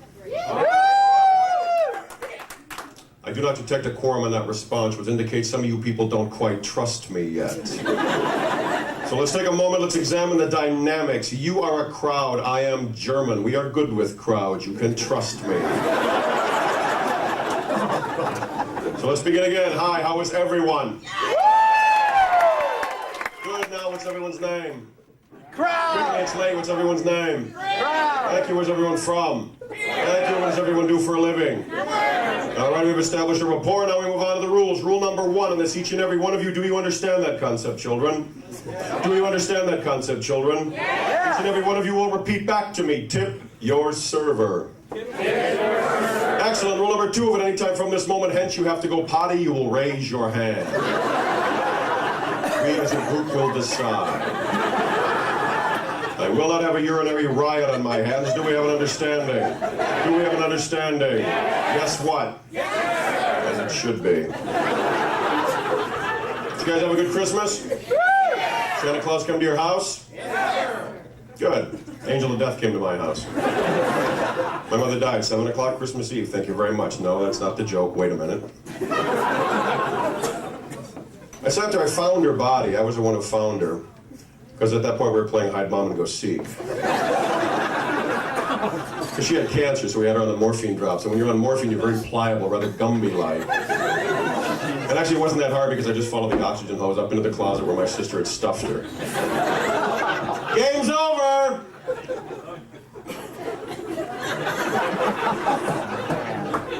But see, it doesn't bother me, the fact that she's dead. We all knew she was going to die.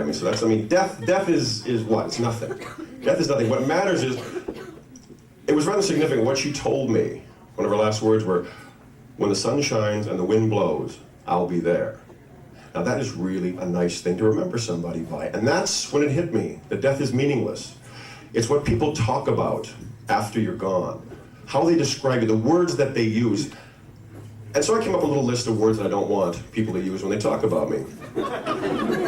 Words like body bag, dental charts. I want words like white cotton panties, pom-poms. They had to cut the smile off his face. Because see, when I first started in comedy, my mother was my roommate. And she taught me a lot of things about comedy, because I used to go up on stage, and as the comics back here will verify, I sucked in a major way. So there was a lot of silence. I used to come home at night in tears. Yes, I cry. I come home at night in tears, and she'd go, Liebchen, never fear the silence. And then she'd slam the closet door.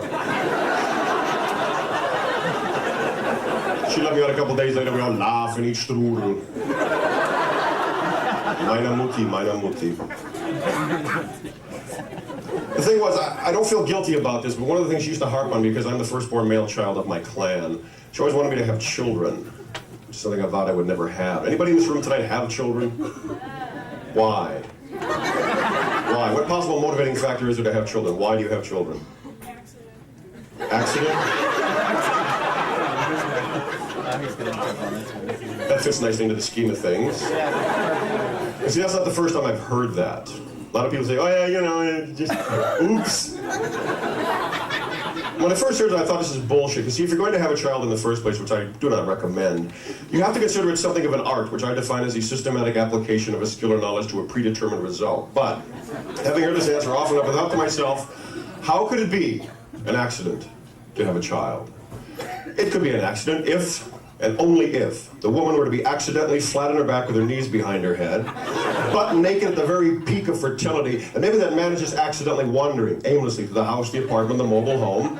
Again, he's butt naked, he's got this huge throbbing rope vein erection thrusting out from his loins. And I guess as he's walking by her innocently enough, maybe he just accidentally hits his toe in the corner of the nightstand, the coffee table, whatever.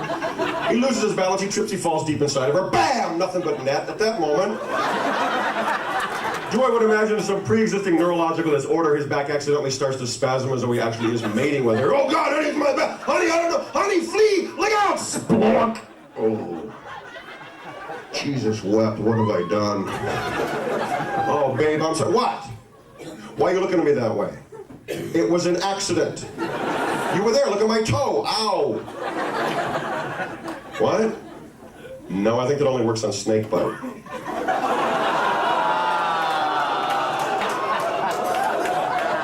Enjoy your nachos.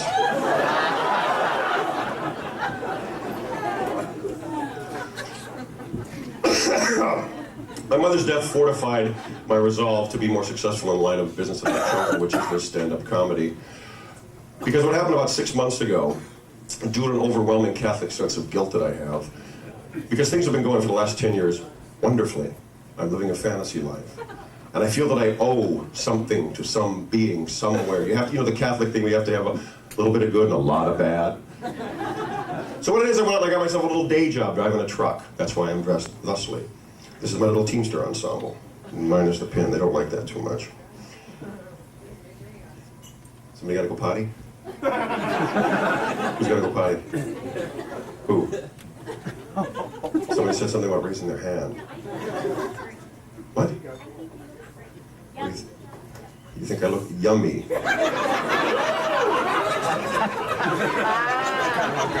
It's not exactly the description I was going for. Scott looks yummy. Scott is yummy. No, I don't. No, I'm not. I'm a Teamster. Thing I forgot 10 years ago when I used to have a day job is when you work with any ensemble of people, usually in there's an ensemble, there's one person who can be loosely described as a psycho fuck. I have a psycho fuck named Steve, Psycho Steve. He is an ex-methamphetamine dealer, born-again Christian. Delicious combination. First day on the job, I'm driving, he's on the side, he's got a little Bible. I go, hi, my name is Steve, you probably noticed that I'm reading the Bible. Shut up, I'm driving. Yeah, well, I read the Bible because Jesus Christ is my Lord and Savior. When I die, I want to go to heaven. Good. Yeah, well, do you want to go to heaven when you die? Fuck you. Yeah, well, what would you do if you died right now? I take you with me.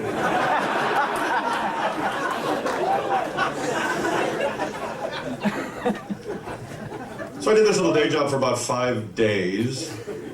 And then, as is my wont, I called in sick, because that's the best thing in the world to do, is to call in sick when you're working.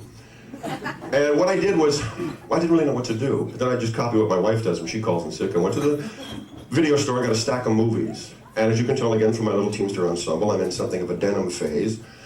So I want to get some Westerns. A whole bunch of Westerns, John Wayne Westerns, Randolph Scott Westerns, things like that. There was this one that I hadn't seen in the theaters, Legends of the Fall. You guys seen this one? Yeah. Yeah. It's got Brad Pitt is in this. How many have seen the movie Legends of the Fall? All right, now there's this one particular scene where he is riding across what I guess would be Montana. He's behind this big herd of horses, and he's just riding and riding up and down. And I had this epiphany for the first time in my life. I would love to be his loofah sponge. I would love to just rub myself up and down and remove all the dead skin from Brad Pitt's body. I'd like to put it in a small little hand-carved alabaster box. Just so whenever I got the ears, whenever I felt the ears, I could just take out a little bit, kind of like a little bit of skull.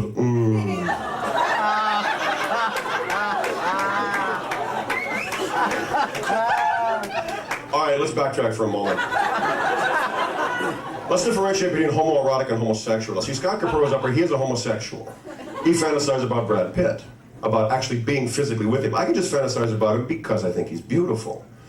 And see, here's one of my many theories, and Scott, I mean nothing bad about this, that if gay men had a choice, they would not be gay.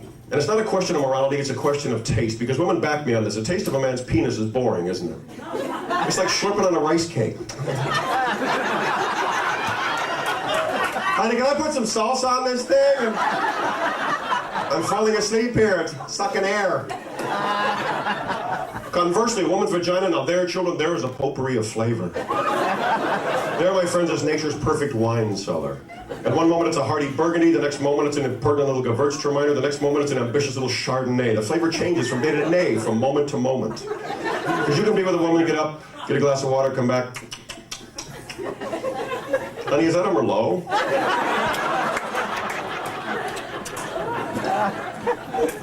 So there it is. There it is. Let's encapsulate everything into a nutshell. There it is. Gentlemen, there's a secret to a good relationship. Eat pussy. That's it. Very simple. It is that simple. You have all that stuff you see on television, all the books you read and stuff. Secret to a good relationship, eat pussy. Learn to do it well. Too many of you guys chew on it like it's a piece of flank steak. Did you come yet? You're writhing.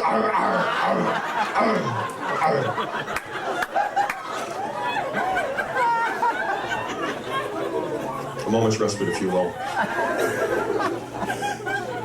In my endeavor to entertain and possibly enlighten you people, I have, as Shakespeare once wrote, run before my horse to market. I just use a word I do not customarily use in public, the word being pussy. Now, women, I want to ask you this in all sincerity. Women, does the word pussy bother you? And the rest of you have no opinion. Don't ask us questions, we're girls! Honey, he's making me think my head's gonna go boom. You're the boy, beat him up! And then buy me something shiny.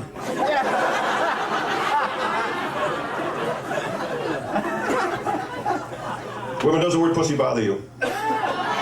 Some yes, some no. Fair enough. It begs the question, women, is there a term you would prefer that we men use when we refer to your nether parts? No, nether parts is my word. Plagiarist. You're right, that's not fair. That's an aggressive male tendency to expect an answer right now. So women, what I'll do is I'll give you a moment to come together as a cohesive social and political unit, to circle the wagons, as it were. And while you're doing this, I think a little stimulus is called for. Gentlemen, we have a number of terms for that particular part of the female anatomy, some of which would be what? What? Canyon?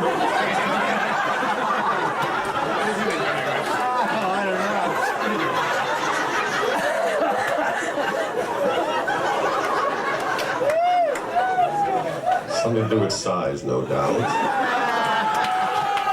No. His, not yours. Your pussy's huge. Because your penis is small.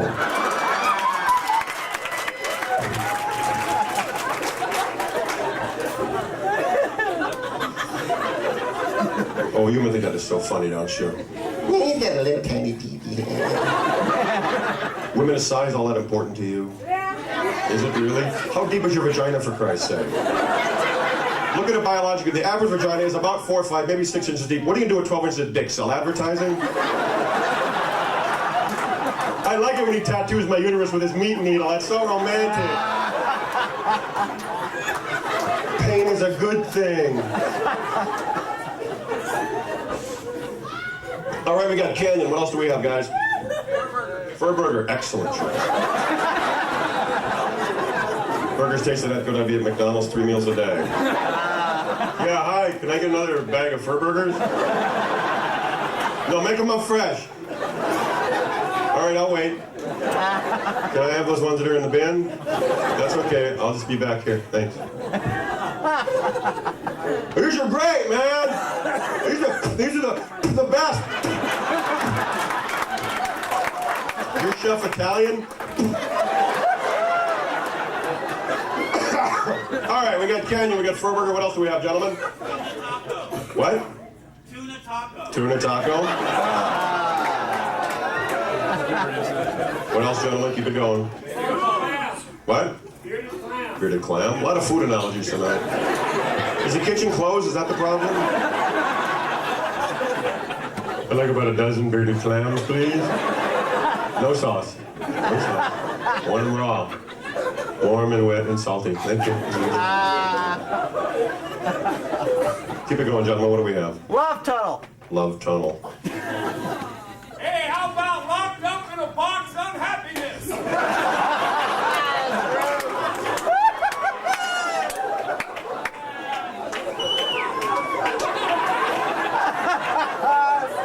always the Jews. It's always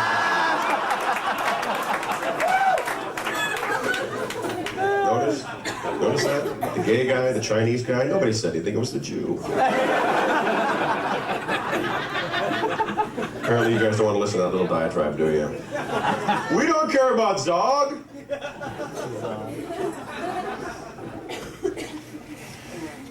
Okay, women, you see where we're going here? Are you following along here? You see what I'm doing here? I'm your little verbal Sacagawea. I'm taking one little trip. Imagine here this is no longer Walnut Creek. This is a map of, let's say, the United States. Over here would be the East Coast, where the Pilgrims landed. That would be, say, Bearded Clam, Fur Burger, tight little communities, very close together. A sense of community going on here. Well, Pussy would be more down towards the Carolinas, I think. Follow along and see what I'm doing here is I'm taking you along a little trip. We're going along here, follow along. You guys are going to have to look at my back, all right? See, what's going to happen is, once we cross the Mississippi, we get into the Wild West. Here into the mountains, we're going to count words like snatch. Over here in this little cul-de-sac right here, that would be twat. And right across the river from twat is box. Oh no, not the C word. Yes, the C word.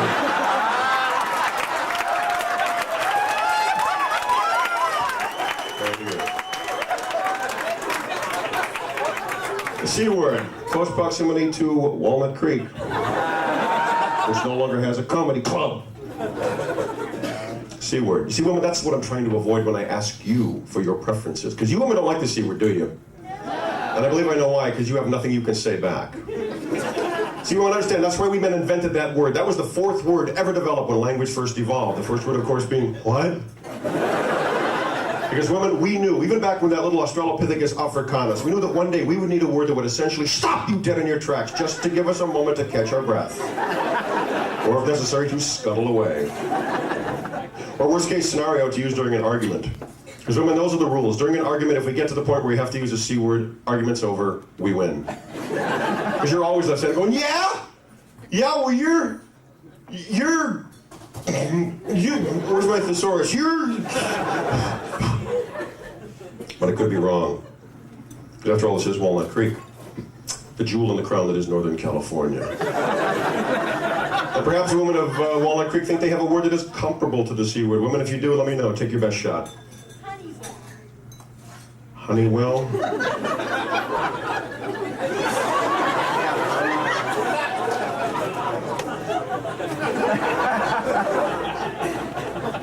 I'm stepping through a portal. I'm coming back. Oh, there I am. Good. Now I'm in a place where people understand what I'm saying. Honeywell. IBM. Silicon Graphics. Who said Honeywell? Was that you, my sweet, my precious, my lamb? That was? Did you understand what I was saying? Okay, look at me. Look at me. Imagine for a moment, if you will, that we are in an argument, and I have just called you the C word. You, in turn, would hopefully come up with a word comparable to that. Now, do you understand? Left hook, left hook. Right? Now do you understand? Okay, and what word would you choose to use to call me? Dipstick. That's the best you got? Dipstick. Bounces right off. You cannot harm me. I am C-word man. Soon to be a Saturday morning cartoon on Fox. C-word man. Little sidekick. Panocha. Huh? Limp dick. Yeah, like it's our fault.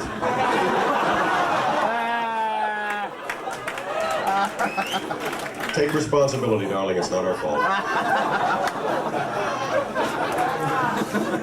Good night and God bless. Why do comics have to use dirty words? Paint a clown red. Shut up. Oops. You okay now? What time is it? It's getting late. I know you guys have been here. I want to thank you guys for hanging out. What is it? Oh shit, we got plenty of time. I'll just do a little Bob Rubin thing that I just go on and on.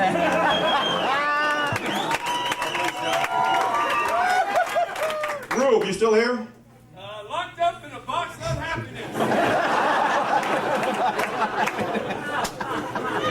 As long as he doesn't need to deal with them. Easy Blake Governor with that Nazi stuff.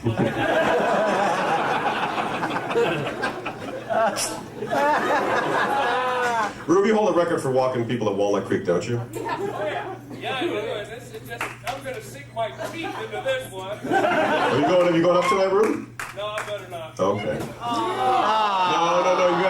You guys want to see Rube in his prime Sunday night. If you can get a ticket. Rube. Sold out? Well, then fuck you.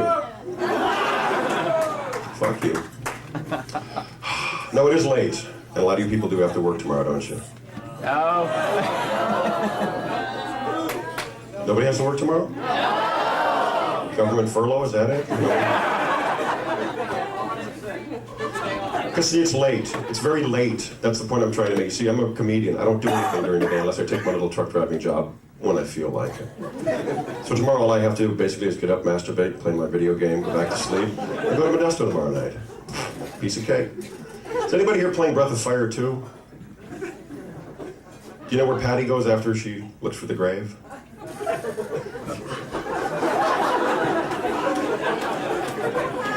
All right, Nintendo hotline. 1-900-288-0707. 95 cents a minute. See, the thing is, I noticed back to the bartenders are running around. A lot of you people are drinking. Who's drinking as we speak? Once again, we go around in a circle.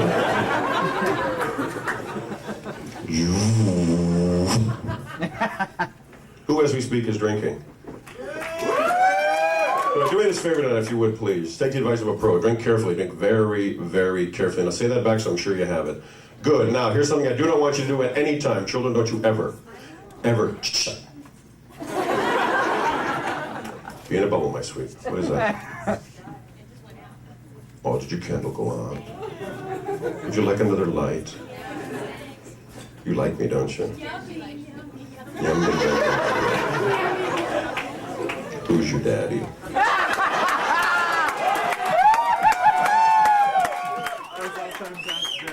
Que su papá. Corazón. And what would your parents say if you brought me home?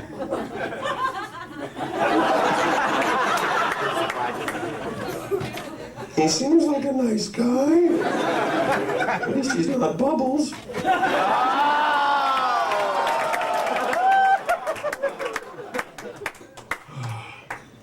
No, never try and drink responsibly, ever. Any lemon hellos? Any screaming out of control mint creams? Any they're not really here sandwich crisps? Something, or else you look like a Girl Scout, by golly. All right. Well, what year is this? 96, and by golly, 5 years from now we'll be right in the middle of a brand new millennium, and well, we're still being beaten to death by the same old tiring concepts. Aren't you sick of it? Huh? E equals MC squared. You guys are familiar with that, aren't you? Are you? E equals MC squared. Alrighty, I know it. E equals MC squared. But you know what? If we put our hearts and minds into it and rise up together, we gotta find another letter in the alphabet that's gotta equal something pretty cool. Don't you think so? Yeah. Polly wants a cracker, am I right, sir? Polly wants a cracker. Yeah. Polly wants a cracker. If you had Polly in your room and he was hungry, you know what to feed him, a cracker. Am I right?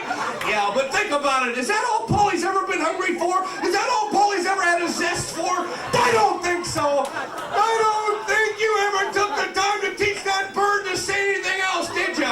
Never took the time to get that bird to say, hey, today I'd like to go to Sizzler and eat 70 shrimp. Never did that, did you? Oh, yeah. Michelangelo made a living on his back and nobody called him a whore.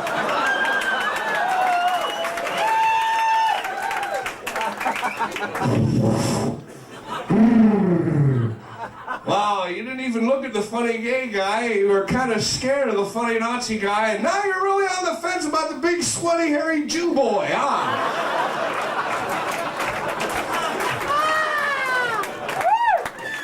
He's a scared lot. He is. No, he's had it. He's finished.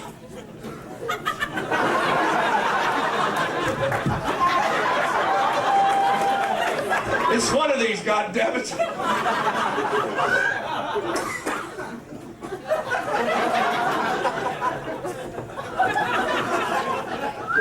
I live in Hollywood now, and I think you know why. When's the last time you've ever seen anybody this chock full of star potential? Yeah, I lived in San Francisco for 12 years, and then I said to myself, hey, you know what? It's time to leave one of the most beautiful cities on the face of the earth so you can go out and hang out with some of the most sincere people on the face of the earth. I got pulled over by the Hollywood police. Put down your hopes and step away from your dream.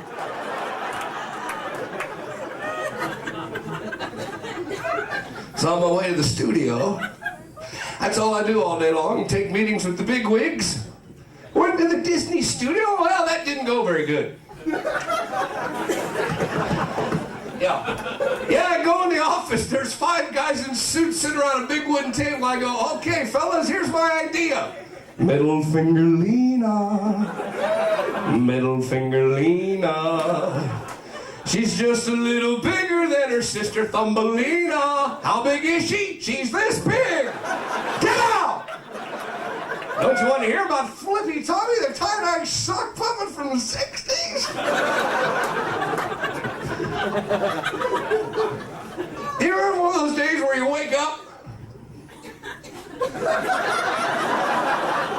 Those are the hardest ones, aren't they? Scotty, give me a shot. Yeah. I'm going to be here for a while. Well, till Sunday. I will be here. You going to do this fancy booze walk with me? Ready? And you're not going to do it with me? Scott! No, we'll do it on my second shot. Scotty was my cellmate in prison. God bless him, I pretty much had my way with him. Love the one you're with. Can't be with the one you love. Love the one you're with. Well, thanks for you guys for coming out tonight, you know, because it's not your fault the place is closing. It's the motherfucker that has the lease on the motherfucking place. And he's a mean son of a bitch. Yeah. He's gonna fucking really go down the toilet when another gap opens up here, I'll tell you that. Or something like that. They're gonna, that's a thing. They're gonna open up an English to smoke signals dictionary hut here, and that's... You think that's gonna sell? Fuck no! Fuck no, I'm gonna be so rich and powerful, I'm gonna buy the place. It's be called Rube's Passed Out All the Time Hut. We're having a sale on everything because I puked on it. Lousy bastard closing this club. That is fucked up, man. I'm sorry. But I'm a little bit angry. So I think I'll mellow out with a shot of my favorite How Do You Do. Shot of goodbye youth, hello crinkle cut face. Well, here's to you guys, and this was mentioned before, if you drink it tonight and you have to drive, the good news is it'll be sunlight by the time you get out of here. That's good. But seriously, if you're drinking tonight and you're gonna drive, please use a highway. You see, that way, you got 4 lanes to screw around with. Just get out there and do some curlicues, some squiggly lines, some donuts, drive in reverse. Don't forget to throw in a couple of figure eights, because you never know when a talent scout from the Ice Capades will be following you. So here's to you, and here's to driving across the country using only peripheral vision. You ever drive across the country? On a riding lawnmower? Why, the trip pays for itself, it does. I don't... Do you smoke? Figured not. Do you gamble? I'm gonna get a yes question here. Do you sweat? You sweat? Good. Well, I'm glad you don't smoke. It's a tough habit, really tough, very tough to kick. It'd be much easier to kick you in the head right now.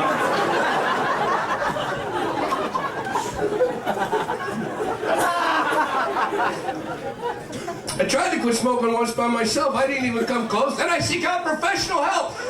You know, acupuncture. vouchers, subliminal message tapes, tobacco patches, bear country jamboree.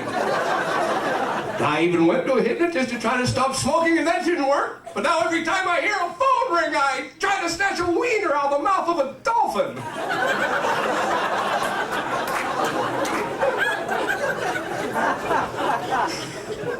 Sick and tired of waking up every morning hacking and wheezing, hacking and wheezing, hacking and wheezing. This morning I woke up and I coughed up a small wolverine named Mitchell. And you gotta start feeding the damn thing.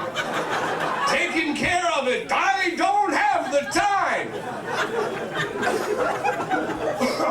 Here's one you haven't heard. Wise man walks up and says, my name's Scott. I must tell you my name because as any philosopher can tell you, there's no good place to put a name tag on flowing robes. But you, what's your excuse? You have none. Look at you, you're wearing a shirt that's ideal for clearly displaying a nameplate. Why do you play these petty little mind games? All right, I'll give it. What's your name?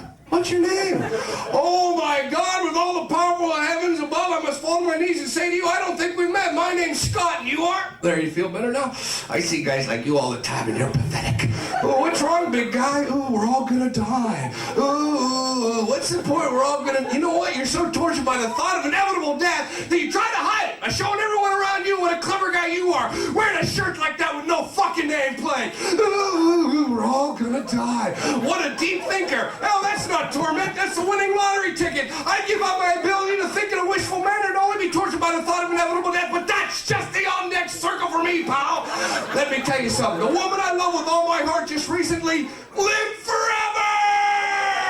Now I'm sure it's just a matter of time before she gets bored and walks away. What do you want to do tonight, honey? Go see a movie, play some Scrabble, master another language, enter people's dreams again, visit all the graves of the people you outlived, bore the neighbors for more of the TV stories about all the new dimensions you discovered? What?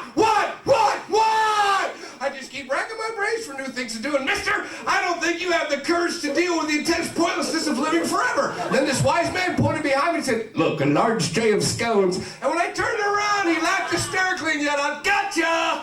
Then he masturbated to page 621 of the JCPenney catalog. Then suddenly he disappeared by running 200 yards, hiding behind a stack of wood and yelling, poof! Oh, fuck.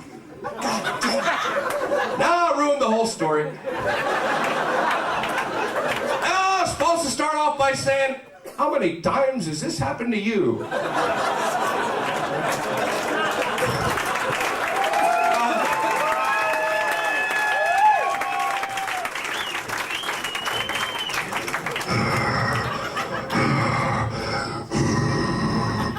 Everyone's in me. Got it. You ever have one of those days where you wake up and you wonder what life's all about? Huh? You know, why am I here? Do I have a special purpose? Is there meaning to any of this? Is there anything beyond all this dimension? I don't know. You know, I had a day like that and, stared in the mirror for 6 hours and then suddenly it occurred to me, holy shit, what if I'm the Messiah?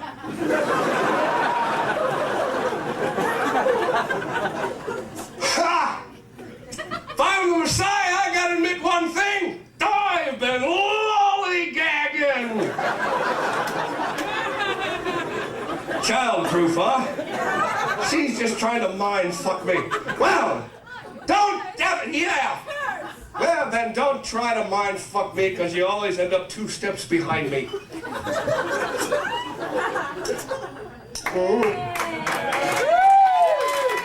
Applaud my early death. Thank you.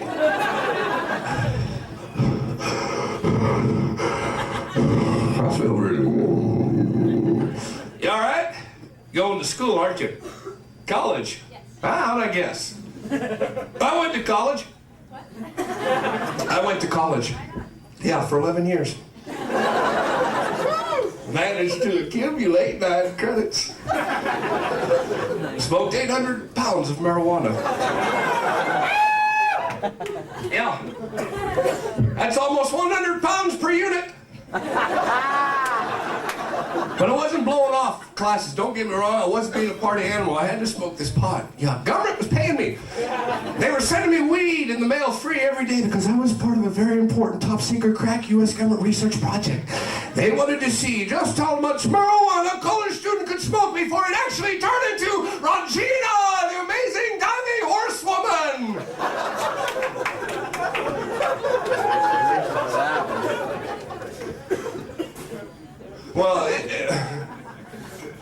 shame this place has to close, really. You know, this Wednesday night reminds me of the first Wednesday night I ever played here. You know, back when I had a draw. You know, everybody listens to me on the radio, and they came out, and then they saw me live, and they walked away shaking their heads going, well, he drinks a lot, and apparently he's possessed by millions of demons. You know, on the radio, he seems so goddamn friendly, with that hash browns and that Buddy Epson's head. Then he gets on stage, he's practically vomiting hell. Well, I apologize for all that. But you must wake up, for you live in the land under the bridge by the oak tree, and that does not do well with me, my young friend. You live in a land of the pointy head, where the felt has run out, and everybody's screaming, my tip is cold, my tip is cold!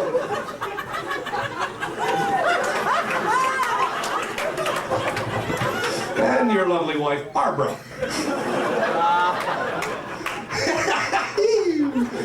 Well, I gotta ask you a question I think these other comics forgot to ask you. Have you ever been here before? All right. Who'd you see? Father Bahoo? Who have you seen here before? You got a favorite that you come check out?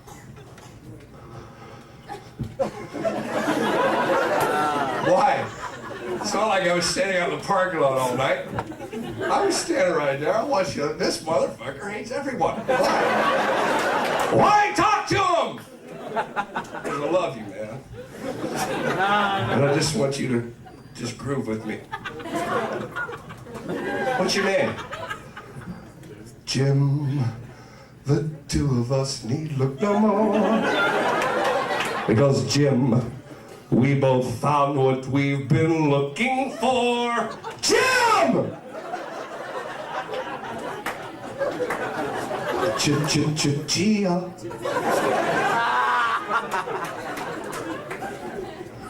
You look like a hammock.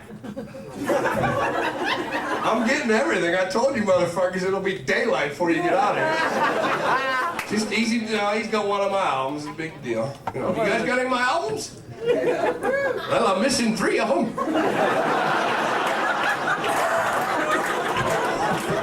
Because Jim, we like to eat peanut butter when there's nothing else in the kitchen. We hang out and we say, my God, Liberace died, I didn't hear about it. And sometimes we hold each other's hand and wish that we had cable. Jim, can I ask you a personal question? Can I ask you one? How big's your cock?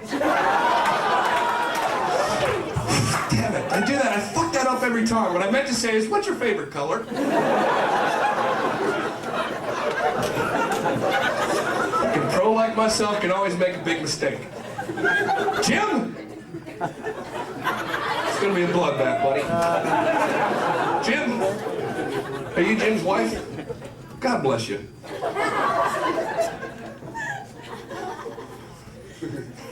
Did you? Got it. I just thought of something really funny. But I'm not going to share it with Jim.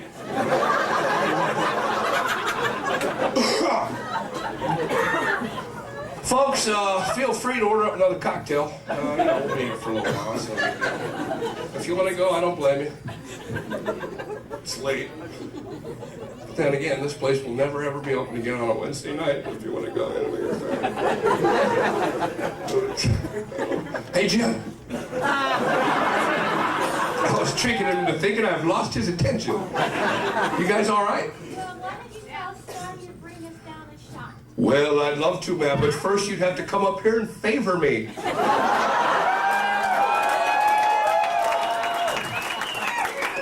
I'm really into toys and fried foods, if that helps. Bring me a kaleidoscope or a magic 8-ball head like Tree.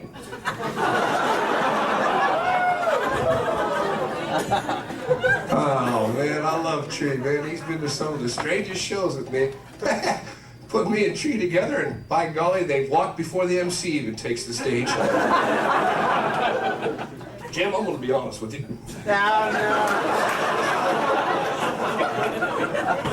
Time to go to work. I haven't even started my show yet. That's the beautiful part. I got a lot of stuff that's funny, you know. I'm going to remember it any minute now.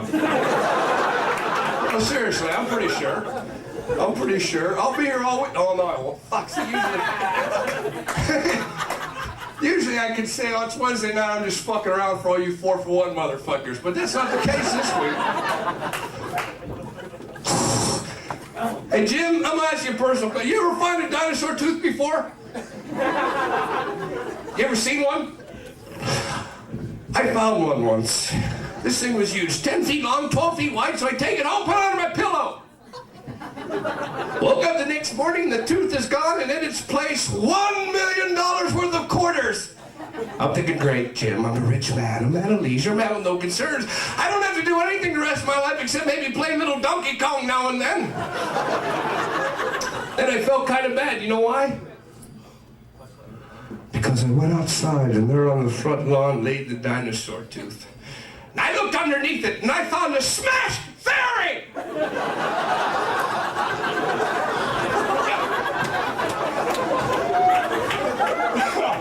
Pulverized to death. Nothing left of this fairy except like some sort of little fairy pulp, like at the bottom of some sort of fresh squeezed fairy juice drink, and that's what it hit me, Jim. No! No! No! Don't feel bad for this fairy, because this was a beautiful fairy, a glorious fairy. The fairy lived life on the edge, harpy darpy. You know what I'm talking about? Like the moth searching at that one final moment in the flame. You know what? They probably lined up all the tooth fairies in the world and said, who's going to go out and get that big dinosaur tooth? None of them were brave enough, except not one ballsy, gutsy fairy who stood forward and said, I'll go out and get it, because she knew, Jim, if she had brought it back, they probably would have made her queen of the goddamn tooth fairies!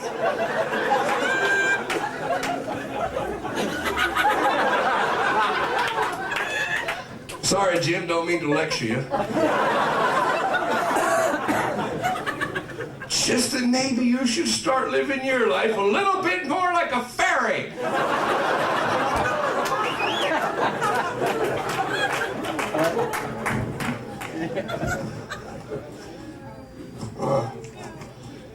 Oh, fuck. Read the name on her.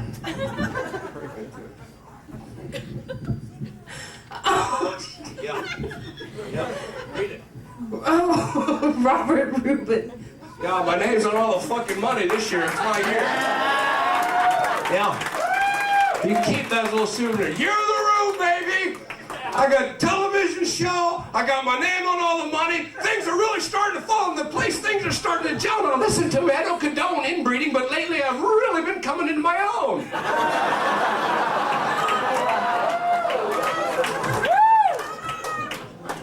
Look at your own money. That's the way it is.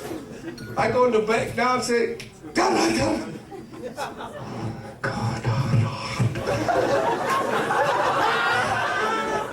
I thought Gregory Peck killed you. 666.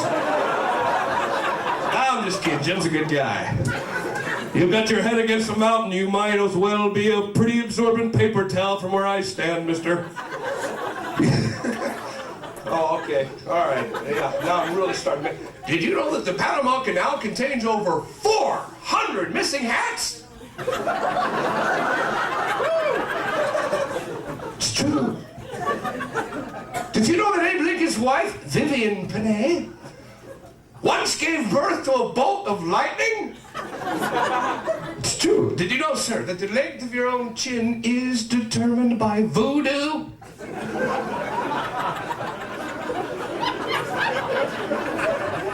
It's true. And you know that song by Jerry Lee Lewis, Great Balls of Fire? Took him twice to get it right. First time he's going around singing, you shake my nerves and you rattle my brain. Too much loving as a man is saying. You broke my will, but what a thrill. Jesus Christ, honey, my nuts are hot. It's true.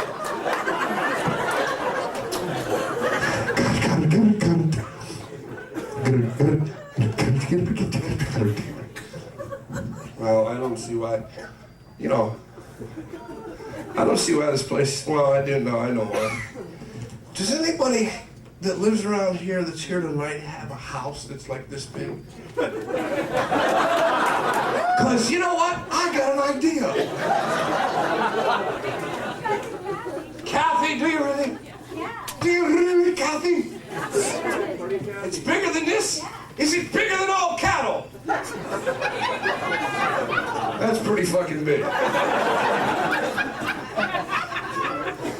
Kathy?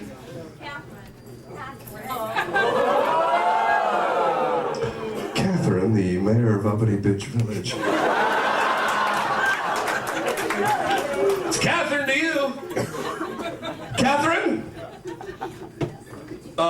You have a house that's this big? Yes, 5 bathrooms. And you know because you have a bladder infection. This woman is volunteering too much information. And I know what you're thinking. I already know you're in love with me. Yeah, you want to play hard to get now? Forget it! I don't know, because ever since I've been up here, you've been looking right at me. I'm an old romantic, lucky for you. I always say something real sweet to my woman when I'm done making love to her, like, that lotus burn signals the end of the first quarter. And we'll be right back after this important nap. Wrote that joke for my sport coat, but I'm not wearing it tonight.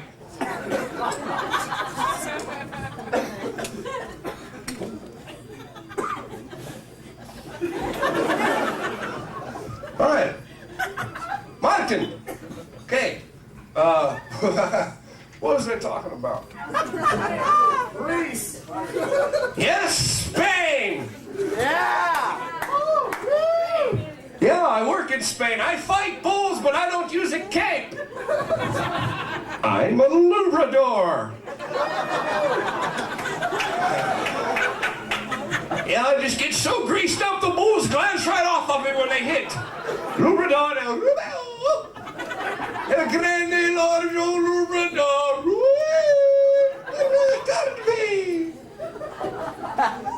Had to learn some Spanish when I was working my bullfighting gig. Would you like to learn a little bit with me? Yeah. Okay. All right. Oh, here's something you might need to know how to say in Spanish if you ever find yourself trapped in Spain. Your skin looks so lovely when you stand naked in a cream pie. Es prohibido fumar.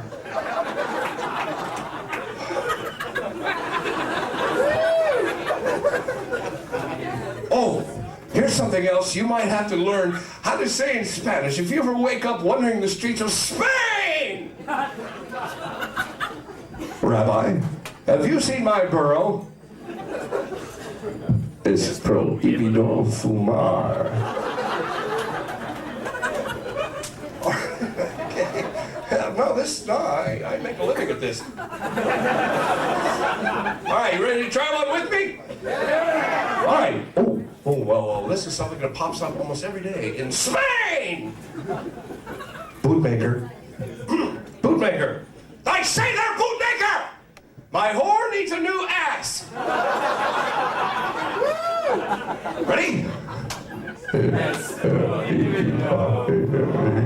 Pretty good. Just for that, I'm going to read you a nice children's story later on. Can't beat Tommy. Perhaps. I love it. Spanish are the words I can't read or understand. You don't know how many times I wish that I spoke Spanish. You don't know how many times I wish that I spoke Spanish, like the time I went to Mexico by myself.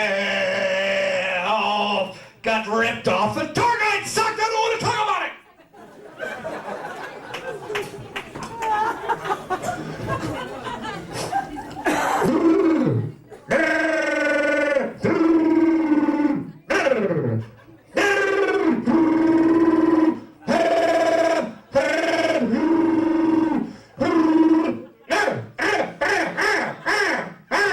Thank you.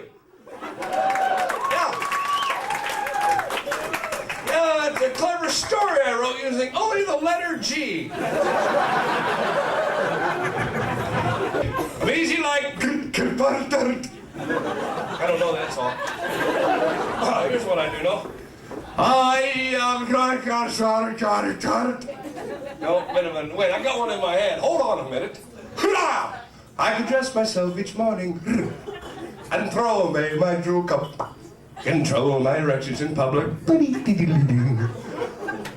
I could get the oatmeal in my mouth and never have an accident in my pants. If I only had a brain. Hey, I don't know that one either. Get off my back. Oh, no, wait, I did okay. I think I made a rubber. My father is my brother. I've been attacked by geese. I don't know. I don't know the song. Not a Christmas tune. I don't know the song. You want to hear a Christmas tune? Yeah. All right. Oh, wait, I know a song. I'll sing a Christmas tune in a second, but I know a song. Here we go. Ready? Puff! My mother, he smoked way too much. And he lived near you. Pardon me, miss, but I've never done this with a real live girl. Funny sheep noise I bought up in Petaluma at the Funny Sheep Noise Fair. I'm already getting my money's worth. Come here, kids, sit down. Gather around, children, and let Uncle Bobby sing you a fine little tune. Old MacDonald had a stroke. Go to bed.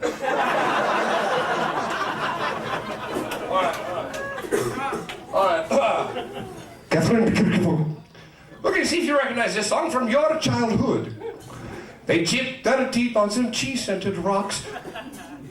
They chipped their teeth on some cheese-scented rocks.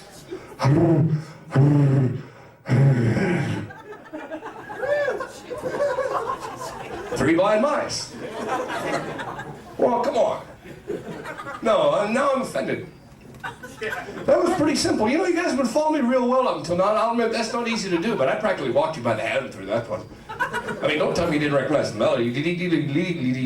What was I saying about a rock? It was cheese-scented. Who'd be attracted to that? A mouse! Who would bite into a cheese-scented rock? A blind mouse! What the fuck do you want from me? Don't make me snap because I gotta come back on Sunday.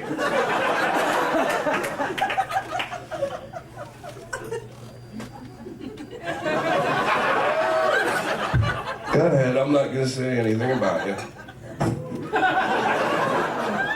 You go, fly away, fly away, fly away. Fly away.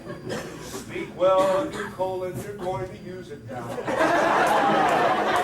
well of your colon and don't clench up like a fish.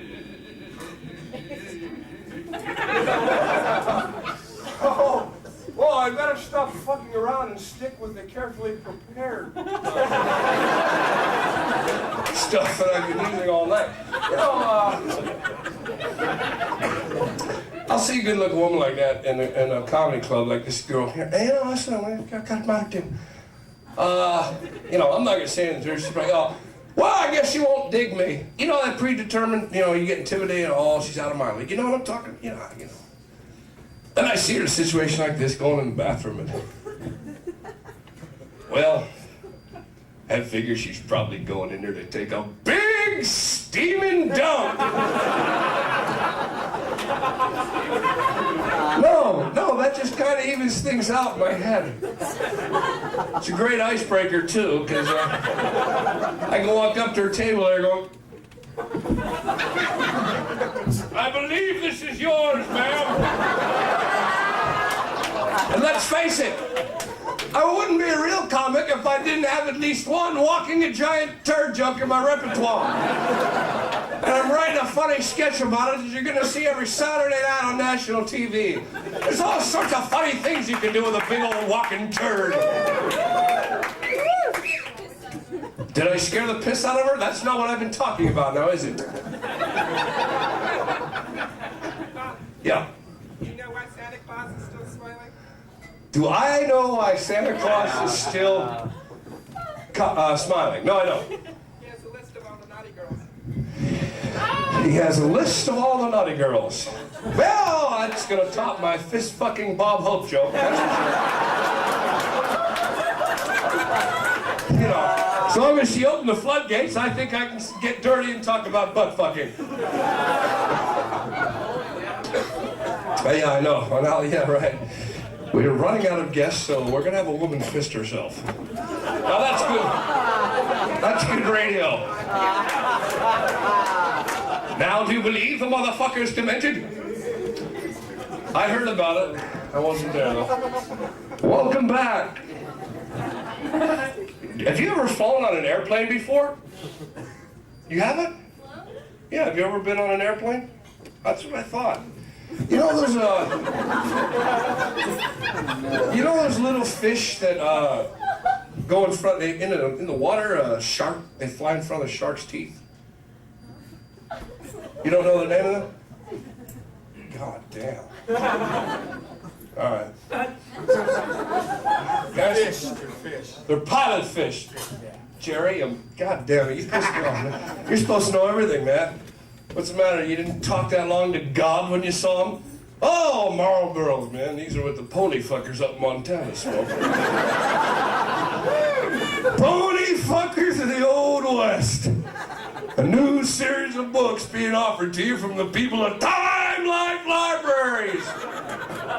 Order now and you'll be able to start reading about such ordinary characters as a Wild Bill Pony Fucker. Man so mean, he once shot a horse just for faking an orgasm. You know, and that's the thing, I don't work dirty, really. I mean, well, no, that's, my grandmother's here tonight, that's her favorite joke, and it's for her. 97 years old, man, and still has her own hips. She's 97 years old and still gets up early every morning and catches a bullet with her teeth. Yeah, she's in good shape, that's all I'm really trying to get at. Except for one thing, she's got a bladder control problem. God, I get the willies thinking about it. Now every time she nods off her bladder, I wander into a park and slap little children senseless. She could have come. Oh, fuck, I got some good news. You ready to hear it? Yeah. Oh, yeah. Oh, we're gonna be here a while. I just remembered my act. Yeah, I feel good. Oh, I feel good. I got jokes and stories and non sequiturs and all kinds of things, but I'll need a shot to get me going. Shoot me, huh? Yeah, we'll get them. You gonna do the shot dance with me this time? They want it. Yeah! Pour yourself one, drink 2 shots, then we'll do the dance. Yeah! You got 2? Woo! Ready to stand back there. Follow me, ready? This is what we call a fancy blues walk. Last time on a Wednesday night. Here, along with you. Ready, go.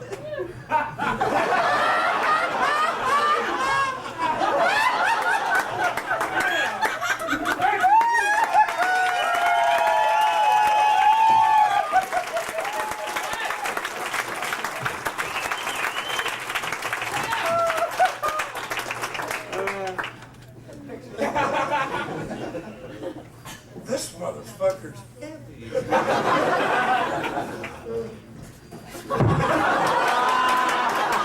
See?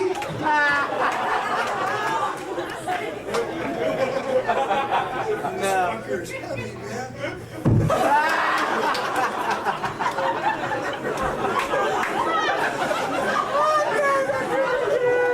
God damn it.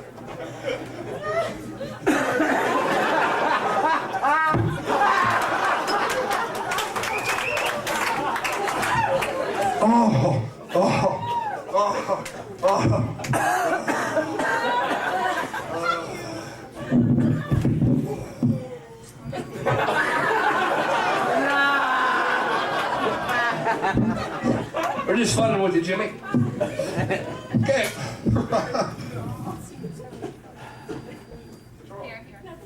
Tell me, because I know. You gotta understand, when I was in college, I took a hit of acid. Just for one? Yeah, but it just kicked in.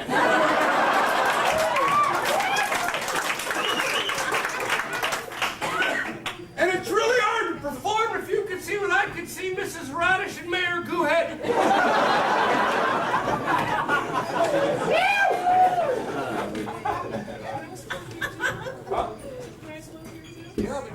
up on stage, and let me tell you, that's 13 years of fucking hell to get there. Or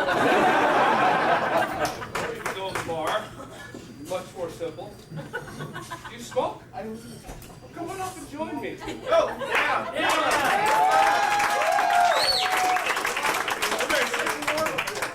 Sit right here while Uncle Rube reads you a nice children's story. Come on up. What's your name? What's your name? Go ahead. They want you to. God damn it. They'll talk about this fucking forever. Don't you understand? 8 months from now, you're going to be paying $22.50 to see me thanks to that bullshit TV crap? Come on.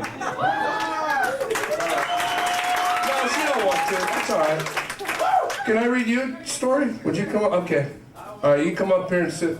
I think you better sit on my lap. All right. Don't even touch that. Okay, come here. You know, for like, what, 8 years here, I've been reading these stories, and I finally figured this out. Shit, am I an idiot or what? You have to hold the mic. Hey, you know what? I'll tell you what. Here, hold that a second.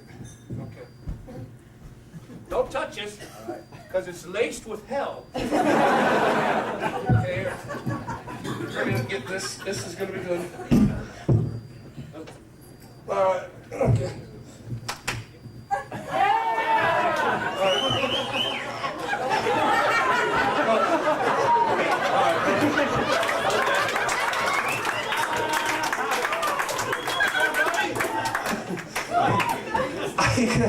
I made something in wood shop for you. What's your name? Whoa! We can do this. Yeah, we can. Get back. What's your name? Mary. Mary! And I'm the Messiah. Is this fucking perfect? Okay, this... Yeah. Okay, this is a classic show. Are you guys familiar with Hans Christian Acid Trip? Because if you are, you're gonna love this one. This is called, I can do that. Can you do that? Ready, Mary? Okay. I can tie my shoe. Can you do that? Go ahead and try. Hey, she's participating. Yeah, you can say go ahead and try. See where it's written? Okay. I can eat all the food on my plate. Can you do that? Go ahead and try. Okay. I can share toys with my friends. Can you do that? Go ahead and try. I can write my own name. Can you do that? Go ahead and try. I can write other people's names and make it look just like they wrote it. Can you do that? Go ahead and try. This isn't going very good. I can have all the candy treats I want simply by telling my parents to fuck off. Can you do that? Go ahead and try. I can hold my breath underwater for 24 minutes. Can you do that? Go ahead and try. I can have a nap in the afternoon and then wake up knowing that to possess a dispositional property is not to be in a particular state or to undergo a particular change. It is to be bound or liable to be in a particular state or to undergo a particular change when a particular condition is released. Can you do that? Go ahead and try.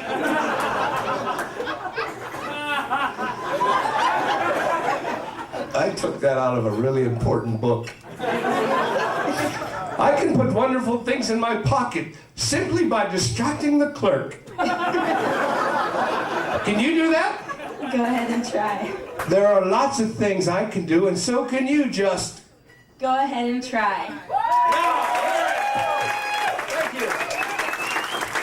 Just go ahead and try. Can you say that in Spanish? No. Es prohibido. I thought you were following along. I was. What grade in college are you in?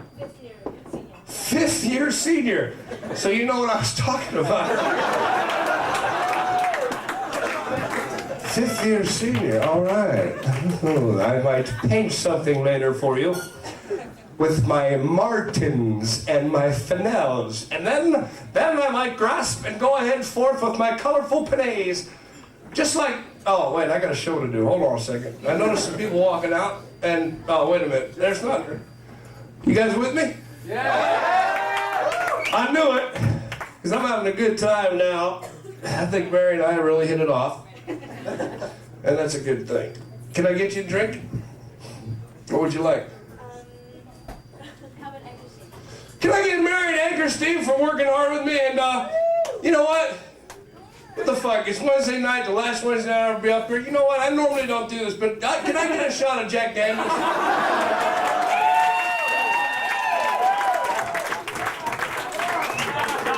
Normally I wouldn't indulge, but I'm having such a good time. Oh my God, he really is dead. It was just an apparition.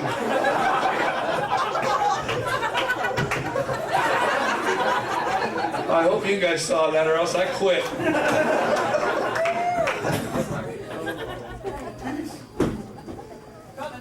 All right. You leaving? Is it cold? It's fucking hot up here. Well, then that proves it right there. I should have spent the last 13 years trying to become a great audience member. Oh, thank you, Scotty. Okay, do I have to get going? Is there a time limit? No, I just like fucking with it. Is there a time limit? This is the last Wednesday Rubin ever plays here, I'll tell you that right now. There you go, Mary. That's a lovely hat you have on.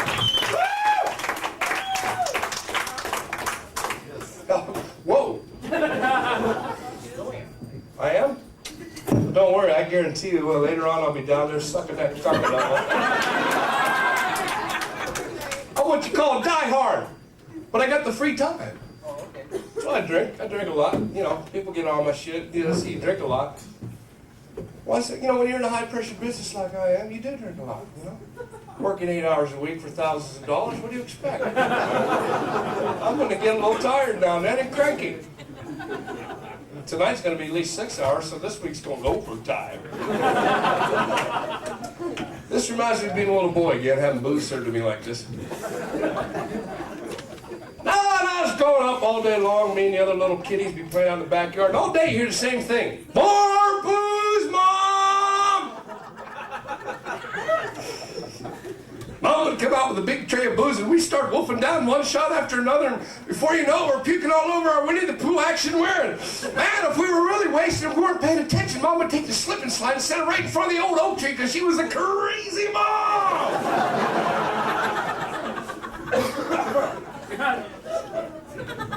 So here's to Mom. You taking off? No, just getting some coffee. God bless you. She's smart. She heeded my words. See, daylight, when we get out here, I'm gonna get some fucking coffee.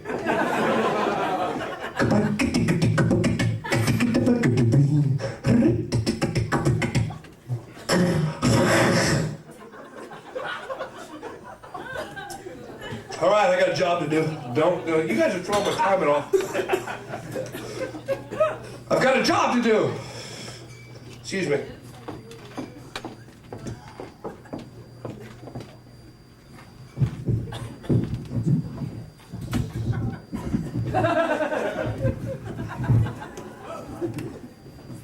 This thing, you know, see, I've tried to beat the odds, but I can't. I'm glad you folks are here tonight. Those of you that have stayed, those of you, yeah, you're brave of heart.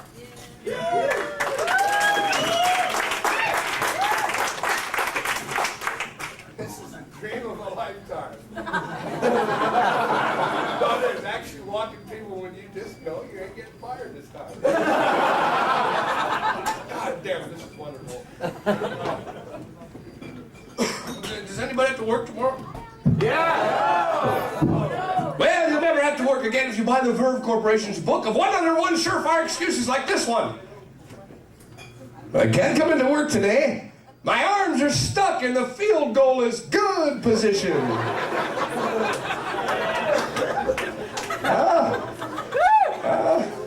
I'm a professional comedian. Don't fuck with me. How about this one? Can't come into work today. You see, I'm having my grandparents' bodies exhumed from their graves to find out if they've got anything to do with this whole global warming thing. Bogus? Listen, you motherfucker, you'd have to live another 300 years to come even this close to being as clever as I've been tonight, so fuck down! Little fingerlina. Or here's the old Rube's personal favorite. Hello. Hi. Yeah. Yeah, it's me, Rube. Yeah, listen, I can't come into work today. Well. Oh. You see, I'm pinned under a gust of wind, and I'm waiting for my dog Whiskey to return with help.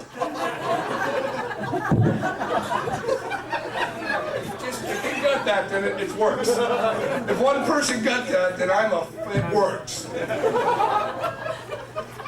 The book of 101 surefire excuses from the Verve Corporation makers of Splickets, where our motto is, when the...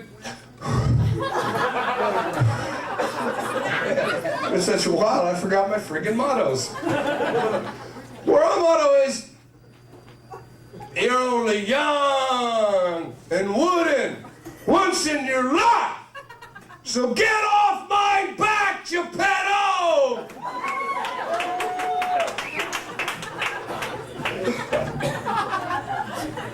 If 4 people get that, then that makes like 12 since this fucking place has been open. Do the hammock. I will as soon as I remember it. Now don't fuck with me. Because I think as anybody here can tell you tonight, I have a set list and I'm sticking to it.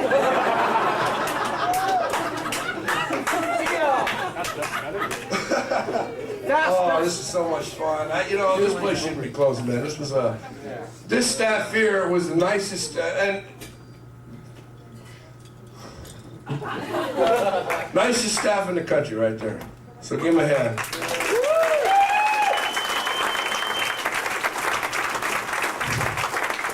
Nicest organization in the country, give them a hand. It's just the motherfucker, curse him to hell, who doubled the fucking rent here, all right? Yeah. No, seriously, that's why it's closing. 10 years, lease is up, and he wouldn't even negotiate. I sat down with him. And then he said, oh, by the way, you have a bar tab to deal with? I tried to tell him when I'm on stage I drink for free. All right, I gotta get going. I got a show to do. Don't even talk. I have a show to do, and I'm gonna do it because I'm professional. You know, the good thing is you guys have been cheering me up. I've been kind of depressed lately. Yeah, I know what you're thinking. Come on, you big, hairy, sweaty, chain-smoking, heavy-drinking, crazy guy. You get to... Well, it can happen to all of us, am I right? Yeah, we all get down sometimes, don't we? Yeah. Yeah, I don't know. Sometimes I wish I wasn't even born. Yeah, but then my mom would be up here with her legs in the stirrups, the mic would be down here, and the acoustics would suck. You know it. You know it. Hook, line, and sinker, baby, and I dig you for it. Because you wouldn't believe it. I mean, you wouldn't believe this. No, seriously, I'm glad you like that one, because a lot of times over the last, over the last 10 years, since this club has been open, I have struggled up here before. Yeah, there have been people that just didn't dig it. No, it's happened. How could it happen? I don't know. I think somehow people were facing the other way when I started. I'm just, all right. Crazy. For a little crazy number. All skied up and no place to slope.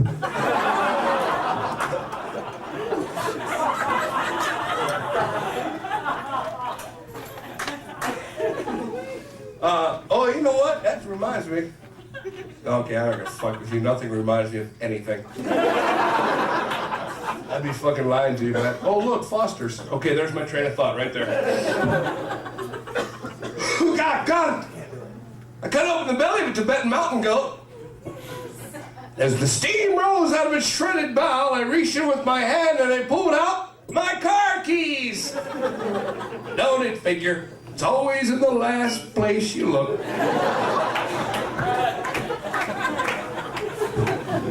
Oh, you gotta admit, that is fucking clever. I've been pimping that joke for years and nobody gets it. Nobody. I'm tired of it. Mascot's got it. That's it, I give up. No, I'm gonna make the TV money and I'm gonna do the fucking, I'm gonna do your little McDonald's sketches, I'm gonna do your little fucking, I'm gonna do your little yuppie cellular phone shit, because I'm tired of this. This has left me broken on the street! But you get shots at Jack. He's right, I want to fight hard on that TV show. You're right.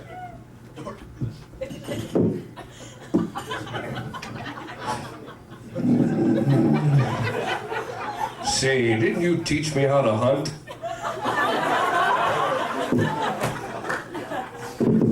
You all right?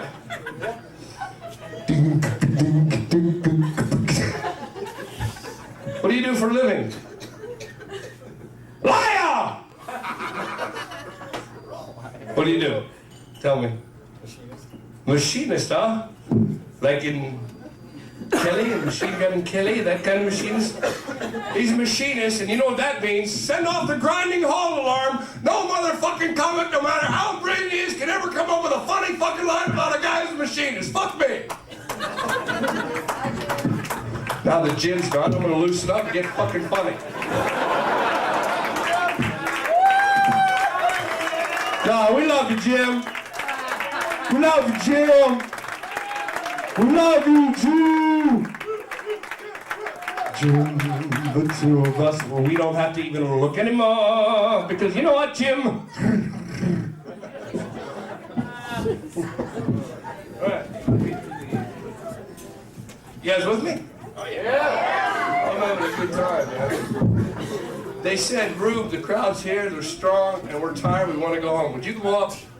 You guys live around here? You all related to each other?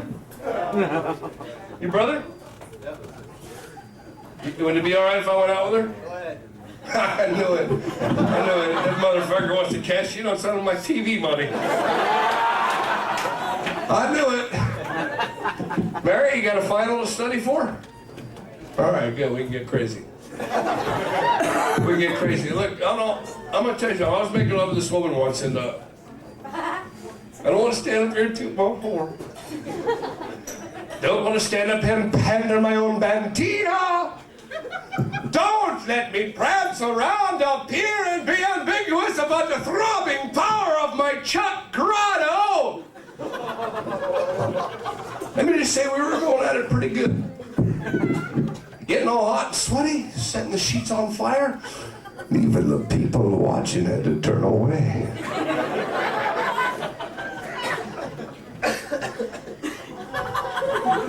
So we're really going at it, right? Getting all hot and sweaty. Then all of a sudden her back popped open, a cassette tape fell out.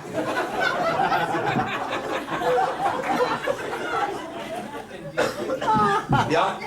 Turns out she's made sent to me by the Teddy Ruxpin people. Yeah. 5 hours into the set, they're still on it. Now that they're closing, they know what they're losing. All right. This might, and again, if I could say it, you'd know what I meant.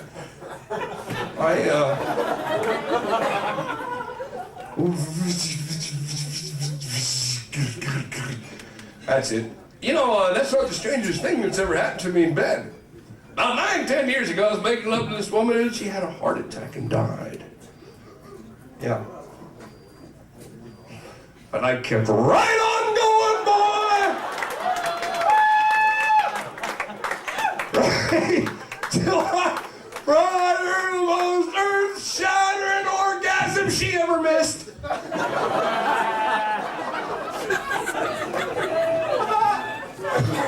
You can't stop just because you've been satisfied.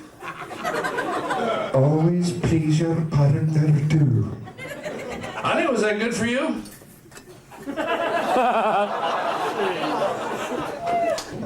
But it's kind of scary because when you take the mic out of the stand, that could indicate another 45-minute ramble.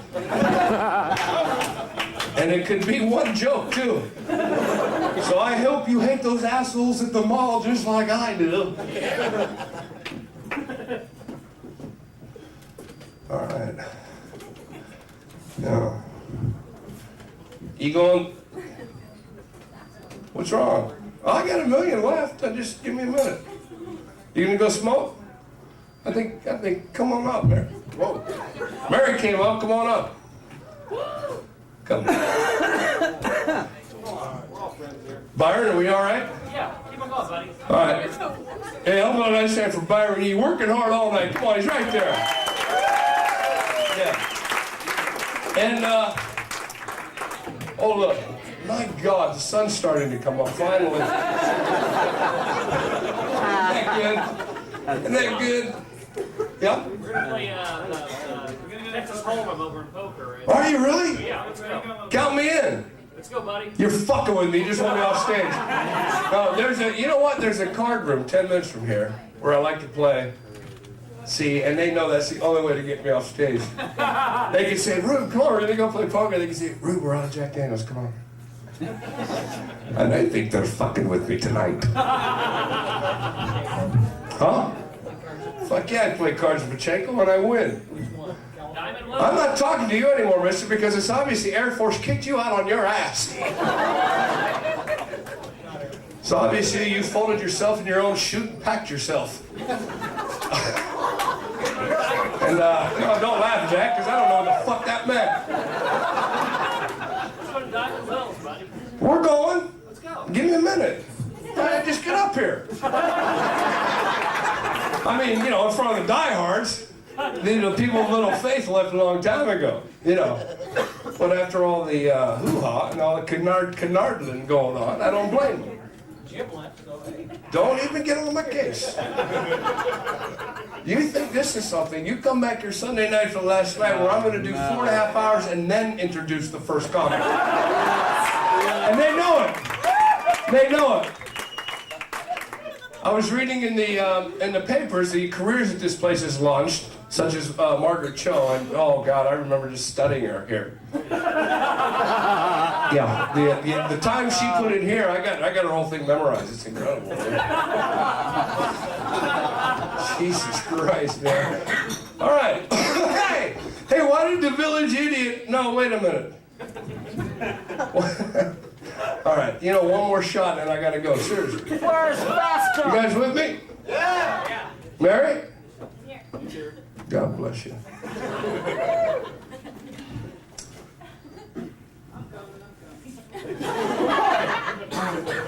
What? I just think the Dungeons and Dragons game ended 4 days ago. Nobody told me. That's what. Thank you, Scotty. We all right? A couple more minutes. I'm out of here. Where's fast duck? Why do you fuck with me constantly? You know, oh, thanks for reminding me. That's a funny one. I'm going to get into that in a minute. I'm going to get into that in a minute. I just wanted to say one thing first. You know those little things there when you go and you're surprised at because you thought that they'd be, you know, bigger, and you collect them all up, and they, even when you put them together and take a picture of them, it doesn't amount to much. Are you... Oh my God. I'm God. I'm God? No. Oh my God. That's what I meant to say. Carl, look at that duck out on the lake. Didn't we just see that duck in the fountain in front of our hotel? Holy shit, that is one fast duck. Somebody dropped a crouton in Rhode Island. Fast duck's got it. Somebody dropped some popcorn in Idaho. Fast duck's got it. There's a family of 5 headed for the falls. Fast duck's moved into safety. Go, fast duck, go!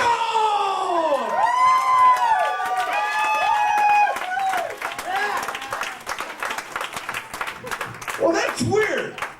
Because, you know, the Disney people didn't like that one either. I wonder why, too. But the point is, yeah, I'm going to be doing that TV show. That'll be nice till I do something horribly wrong.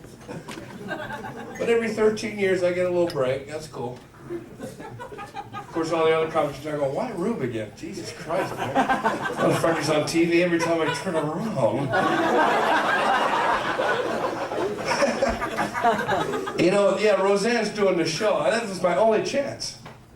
She's the craziest motherfucker in Hollywood. She goes, I dig Rube. No Rube, no show. That's what she did. Isn't that nice? Yeah. Yeah. So what I thought to pay her back is the first day I got to start writing in a couple weeks. I thought the first day is walk in and I go. What can I tell you, Roseanne? You fucked up! You hired an alcoholic! I wouldn't do that. I'm not an idiot. I just play one on this stage. And it's closing. I don't know where to play an idiot. Well, let me tell you a little bit more about myself. I'm a little teapot. Short and stout. This is my handle. Somehow I'm gripping a microphone with my spout. This night just keeps getting fucking weird.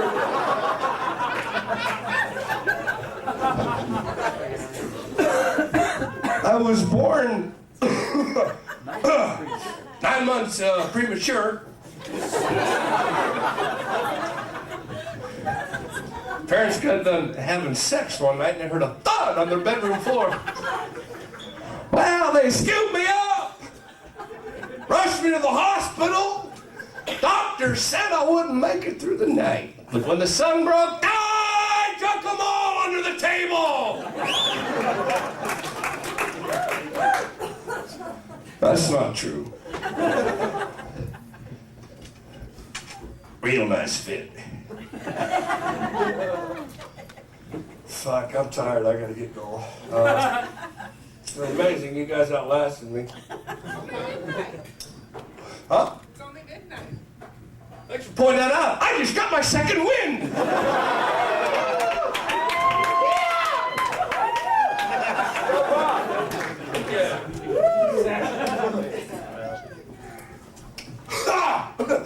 Now there's a way to lose weight fast and safe thanks to Dr. Persuasion's revolutionary new Senso diet. Now here's what people might have said if we bothered asking. Nasal stench fading fast, I know. Remarkable, I lost 30 pounds in 12 minutes. Dr. Persuasion said so. Marge Otis, right over there, I know. Well, honestly, okay. I lost 1 million pounds in just 12 squirrel heartbeats. I went from a size hemisphere all the way down to Robin Yount's lifetime stats on the back of a Topps trading card. At first I wasn't sure if removing all the mirrors from my house and suspending a sleeping mask over my eyeballs was the right thing to do. But then I realized I'm serious about taking off the weight I had to. Dr. Persuasion says so. Yes, there's only one way to lose weight fast and safe and keep it off long after you have to be told what you want to hear and ignore reality. Why? Dr. Persuasion said so. Yeah! The revolutionary new Senso diet from the Verve Corporation makes us splickus, where our motto is, shut up, Dave, I'm trying to eat corn. It's amazing that no one ever shot me. When you start having thoughts like that, you know, then maybe you gotta calm down a little bit and start talking about things that everyone can relate to. Now, can we do that? Because I'll be honest with you folks, you came out here tonight, and you know that the holy, oh shit, that's how many closings I've been through. I've closed every club in town. No, this is great. Now, I know I've done well in San Francisco. I hold every attendance record in every club. I hold every record for walking people in a club, and I've been to every fucking closing. Full circle. All right, and in between all that, I had a couple of pops. No, but, okay, what was I talking about besides Spain? What was I just saying? Yeah, things you can relate to, thank you. Okay, that's why that fucked me up. I'm gonna get into the rare, deep, you know, because a lot of people think I'm an idiot, but I have some clever things I'd like to say. Mary? What are you studying in school? Anthropology. Well, I think since I've been on stage, you've seen the development of man. That's pretty cool. Went from a guy that didn't speak English to a man who discovered fire. I think anthropology, you know, because that provides all the answers that people were afraid to, you know, for the, why is there sun, you know, religion and all that. I studied anthropology during my 8th year. And you know what? If you really are majoring in anthropology, I hope you're really fucking funny.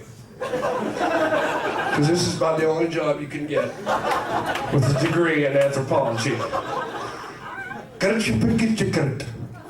all right? Yeah, me too. I'm asking for it again, though. Okay, can I say something here? Or would I just look like an asshole? You know, you come here tonight and I understand. And you want to take it easy. This place is closing, you want to have fun, a bunch of great comics, you just want to fuck around. You know, and I come up here and then you're saying to yourself, Mary, where are you going? Why do you have to go to the bathroom? I've had to go to the bathroom since I got up here and you don't see me whining and wandering off. Jesus Christ! You're young! I'm at least 4 months older than you. Show a little bladder control. Fucking college kids just aren't what they used to be when I was out drinking the motherfuckers. All right. You guys with me? Yeah. 5 more minutes. 5 more minutes and we're out of here, okay? All right. Good night, Bob. Good night. Happy New Year. Now those assholes are gone. How many times can I get away with that line tonight? Stretch? Yeah. But, you know, I only wanted to do like 20 minutes. I'll do the 26 days of Christmas. How's that for a stretch? Hey, where are you going, Lieutenant Starch? Lieutenant Buzz Bivvy. No, I know. Why don't you just go away from me now? I don't want you to come back. I appreciate and I'm sad for your loneliness, but I can see why. Now get out. You're a walking beat. Oh, yes, I am. I hope so. I hope so. You know what? I save fucking $200 a night on security when I can walk my own stalkers. Now get out of here.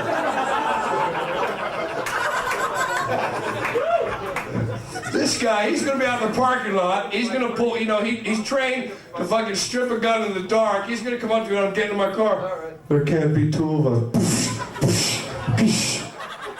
Well, there can be 2 of us when you see how long I go on. I'll give you half my act. There can be 2 of us.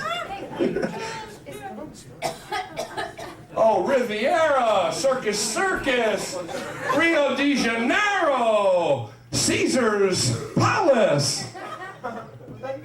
You don't even know, do you? You're so fucking locked up. There's a guy in an iron mask and he's waiting to cut your dick off with a sword. This guy is so lost in the game of Nim that it's fucked.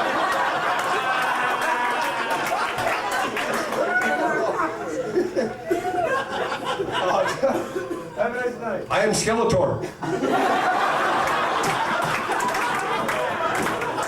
Good night. Happy, whatever. Good night. Happy New Year.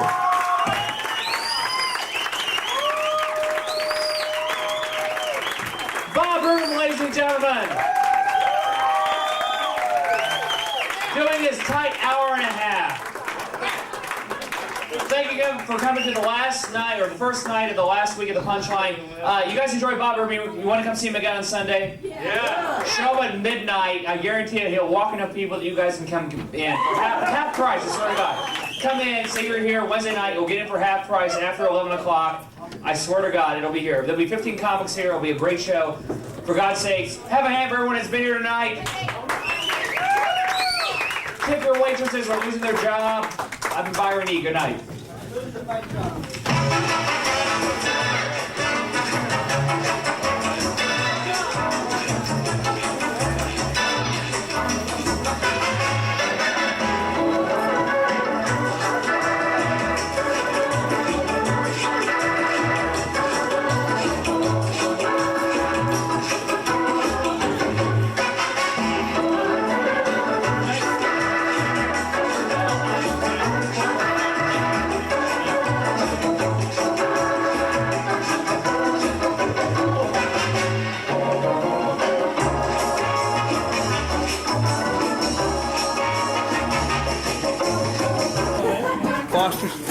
Bob, you used an hour and a half on the last No, it wasn't Wednesday an hour and a night. half, was it? Yeah, it was.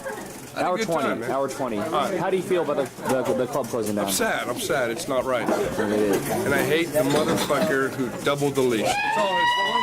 The rest of us are in it 100%. Me, you, and all the other comics. But some little motherfucker There's got to be some. man got to double his rent after 10 years. Such nice tenants. That's wrong. But we'll be back. You know that. You done already? Roger, did you ever play the infamous Walnut Creek Punch Line? Yes, I have. What were your memories of this place? I only played it once and it was okay. Tell me a Walnut Creek Rubin memory. I almost got you off. Well, let me see. I know that set would have pissed One night we literally saw him walk everyone but 3 or 4 people. Got it. Said he'd do it. He did it. Oh, memory. Let me see. Nothing else memorable really happened here. I'm glad they're closing. Tony, how do you feel about the creek closing down? What are your memories?